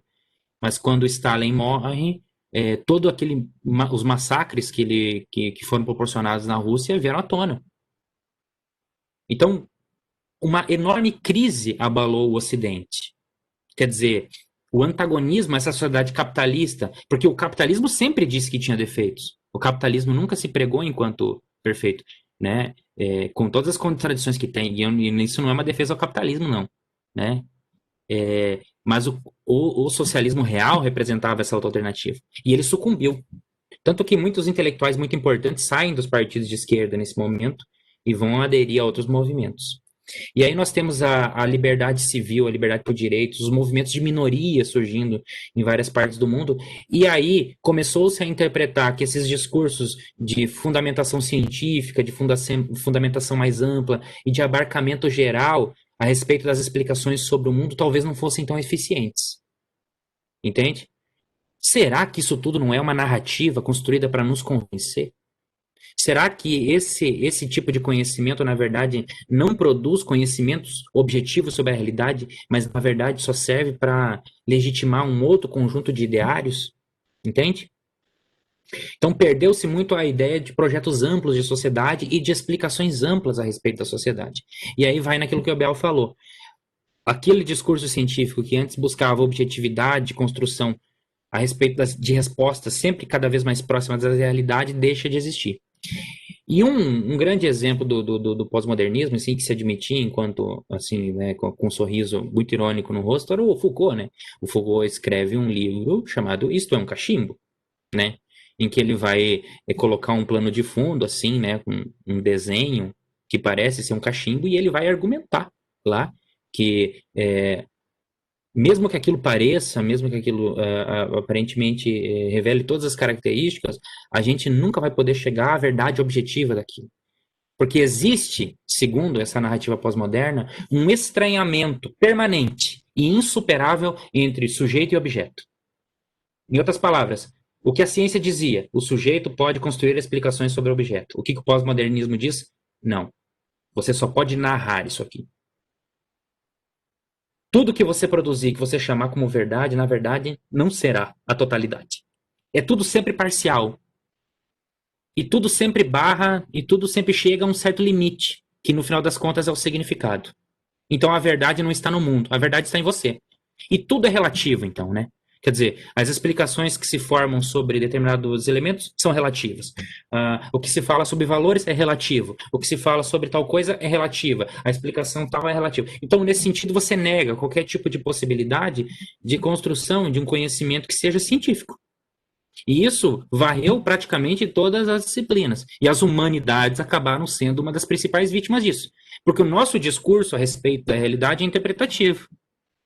Né? Agora vocês vão estar se aventurando nas humanidades e vocês vão interpretar, vocês vão argumentar, vocês vão pegar dados, vocês vão dar encadeamentos, vocês vão julgar o que é mais importante e o que não é. De alguma forma vocês vão estar interpretando a realidade, porque vocês não vão ter como pegar os dados de vocês e irem para um laboratório e demonstrar como se efetivar os direitos humanos a partir de um microscópio. Vocês vão precisar analisar e interpretar. Tá? Então, as humanidades, por essa característica interpretativa, acabaram sendo as principais vítimas, né, desse processo pós-moderno. E a filosofia, daí, Derrida, qual outro mais, Bial? Não sei, tem outro, aquele do rizoma, como é que é o nome dele? Eu não sou muito versado em leitura. Aqui, por exemplo, no caso do latino-americano, o pós-estruturalismo do Ernesto Laclau. Enfim, vocês vão vendo vários autores que vão começar a trabalhar com a ideia de que a realidade ela não se revela. Por melhor que sejam os seus estudos. Você sempre vai estar observando camadas da realidade. Camadas e camadas, camadas, camadas. Tá, eu acho que o pós-modernismo produziu alguns estudos interessantes. Por exemplo, o conceito de identidade. O conceito de identidade, apesar de ele ser muito fluido e de ser muito objeto de muita controvérsia histórica, ele nos ajuda bastante hoje em dia a definir alguns elementos sobre a realidade, quer dizer, a impermanência do sujeito e assim por diante. Mas se vocês querem saber um autor que está na moda, todo mundo gosta e vai trabalhar sobre a noção de Deleuze, muito obrigado. Deleuze, Guattari, né? Enfim, todos esses autores. Mas o autor que está na moda hoje em dia, que vai discutir o pós-modernismo, assim, talvez de uma forma bastante compreensiva, sem muita enrolação, é um cara chamado Zygmunt Bauman. Zygmunt Bauman.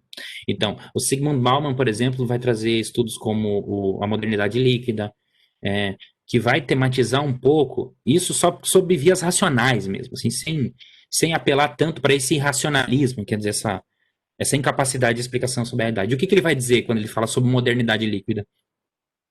A modernidade, isso que a gente está estudando aqui, ela ofereceu para todos nós uma perspectiva muito sólida a respeito da realidade. Quer dizer, confie na ciência.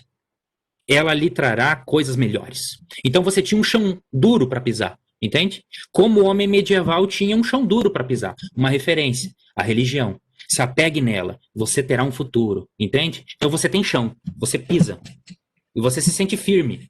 E é fundamental para a estabilização do eu o sentir-se firme diante de um conjunto de valores, diante de uma situação adversa. O que esse discurso pós-moderno faz? E principalmente a emergência, né, da pluralidade da comunicação, das pautas identitárias, da perda dessa referência global de sociedade, ele torna aquilo que era sólido em líquido.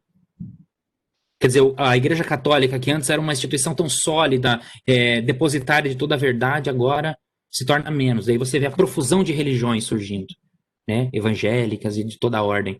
E as pessoas entrando em todo tipo de concepção, né? E eu não estou falando aqui o que enquanto crítica, né, a determinada confissão religiosa. Mas você vê centenas por aí. Por quê? Porque perdeu-se muito essa questão da referência. E hoje sim, nós vivemos numa modernidade líquida. As pessoas são mais fluidas. E líquido por quê? Porque ao contrário do sólido, que quando chega em algum lugar ele para, o líquido ele se conforma. Se você colocar água no copo, a água ela vai se conformar ao formato do copo. Esse é o sujeito atual, na visão do Bauman, né? Aquele que de alguma forma encontra na realidade poucas zonas para se estabelecer enquanto referência. A gente faz. Mas você veja a globalização, por exemplo, né?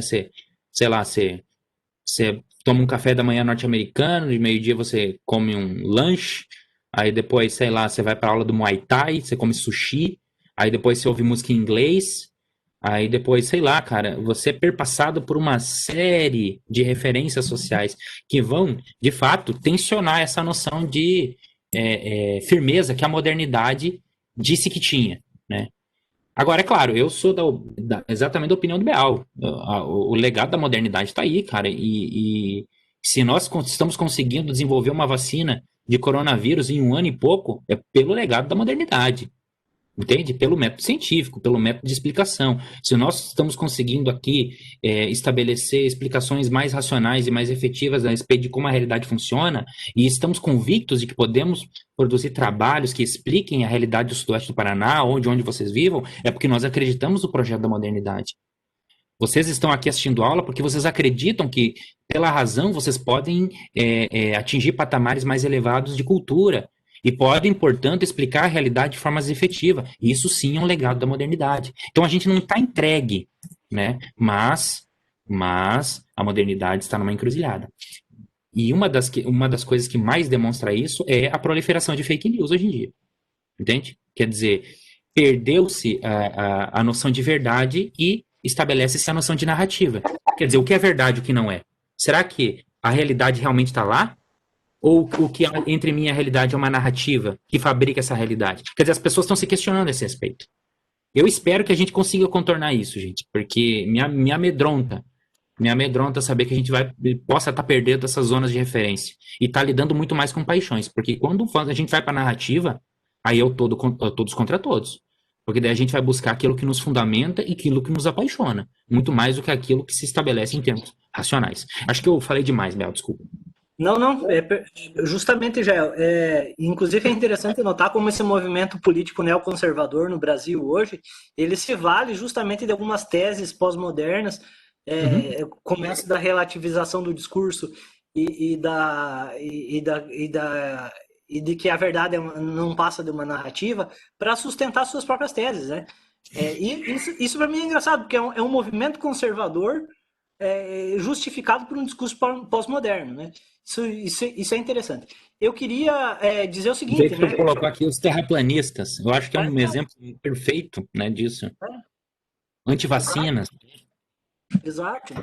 Então vejam, assim, Juliana, como às vezes parece abstrato, né? Como essas coisas elas estão enraizadas no nosso cotidiano. O Jael falou assim, ó, vocês não estariam aqui, não estaríamos produzindo uma vacina se não fosse o legado da modernidade. Nós não estaríamos numa pós de direitos humanos se não fosse o legado da modernidade. Nós não estaríamos discutindo direitos humanos se não fosse esse legado, né? Eu dei uma saidinha aqui, 30 segundos, para ir buscar um livro aqui do lado, na biblioteca, e eu queria deixar ele como referência, se vocês conseguirem encontrar. Parece que está ao contrário aí, mas o título é A Condição Política na Pós-Modernidade. Tá? A Questão da Democracia. É um baita de um livro. Na verdade, é uma tese de livre docência da Madalena Guaso. E especialmente na primeira parte, né, do livro dela, ela vai trabalhar com algumas concepções ou com as concepções de alguns autores que vocês mencionaram aí e de outros que ainda não foram mencionados. Por exemplo, foi falado do Félix Guattari, foi falado do Deleuze, foi falado aqui de quem mais?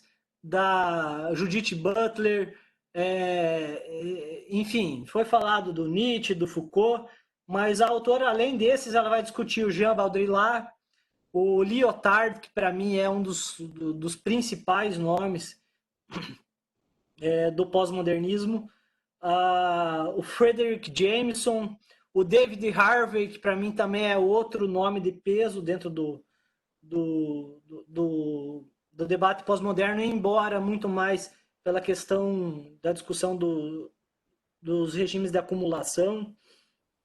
E por que não, em alguma medida, o próprio... Hayden White. Oi? O Hayden White, no caso da história também, né? Isso. Perfeito, né? Então é por aí. Mas eu acho que nós viemos para o século XXI debatendo lá ainda o século XVII, né? Mas eu acho que nós não podíamos deixar assim também sem resposta. E por favor, gente, aqui eu quero fazer um pedido encarecido, né? Se soar estranho qualquer coisa que a gente fale aqui, é muito importante que vocês façam como a Juliana fez. Indique, olha, eu tô boiando nisso aí, eu não consegui entender direito, porque esta construção, ela é base para você fazer um bom TCC, ela é base para você fazer o resto das disciplinas do curso, e ela é base fundamentalmente para você entender a questão dos direitos humanos como uma construção social. Acho que aqui, se não passar direito por aqui, nada do que virá depois fará muito sentido, tá? Então tem que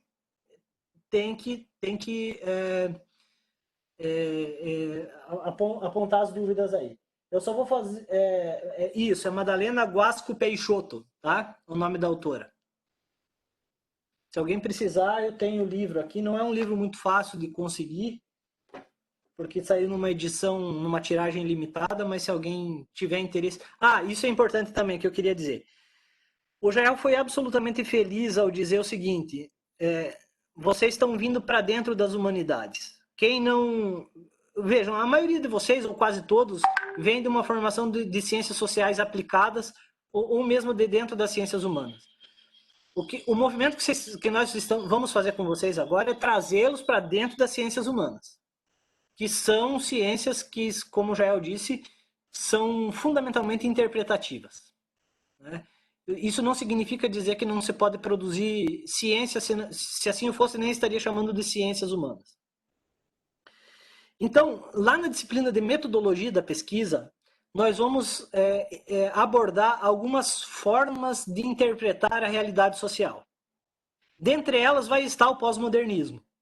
Mas o pós-modernismo talvez seja a última forma de interpretar que nós vamos trabalhar lá na disciplina de metodologia. Nós vamos passar pelo materialismo histórico, vamos passar pelo funcionalismo, pelo estruturalismo, vamos passar pela sociologia compreensiva, vamos, enfim, por algumas abordagens interpretativas no âmbito das ciências humanas, que são aquilo que eu costumo dizer, são os óculos que a gente usa intencionalmente ou não para interpretar a realidade, para enxergar a realidade. Então, um pouco por aí. E faremos todo esse debate, inclusive, sobre fundamentação científica do conhecimento na área das ciências humanas e sociais, até para a gente poder discutir com esse bando de trouxa que ficam dizendo que o que nós fazemos é ideologia ou enfim, opinião, né? Coisa desse tipo. É a sua opinião. É a sua opinião. Como se a gente não analisasse dados, relatórios, não balanceasse pesquisas, não produzisse estatísticas, tabelas, talvez a nossa compreensão não seja tão objetiva, mas não dá para negar que ela se aproxima muito de uma explicação verossímil sobre a realidade, né? Mas enfim. Não, perfeito, Gel. E o seguinte, né? E mais, eu acho que na ciência de hoje em dia, os únicos que fazem reflexão epistemológica, né? E quando eu falo reflexão epistemológica aqui, pessoal, eu estou dizendo assim, ó, reflexão sobre os fundamentos do conhecimento, hoje são as humanidades. Porque cara, eu pego os relatórios, muitas vezes relatório de pesquisa que se produz dentro da universidade, em áreas que não são as ciências humanas, e eu fico abismado. Porque tem gente que fundamenta as coisas, assume por verdade absoluta coisas que epistemologicamente não tem fundamento algum. Simplesmente porque o professor lá no mestrado, lá no doutorado, usava o método X ou o método Y. Isso é verdade absoluta. É a mesma coisa tomar um método estatístico, tomar a estatística como a produtora de verdade absoluta. Isso é uma mentira sem precedentes. Então, mas enfim, né? Esse é um outro debate. Vamos deixar lá para a metodologia da pesquisa que nós vamos fazer isso aí. Bom, gente, são que horas? 15h22. Vocês querem... Eu acho que eu deixaria um intervalo um pouquinho para depois, mas como nós temos aqui que iniciar um terceiro momento, que é o momento que vai do iluminismo até a Revolução Francesa, né?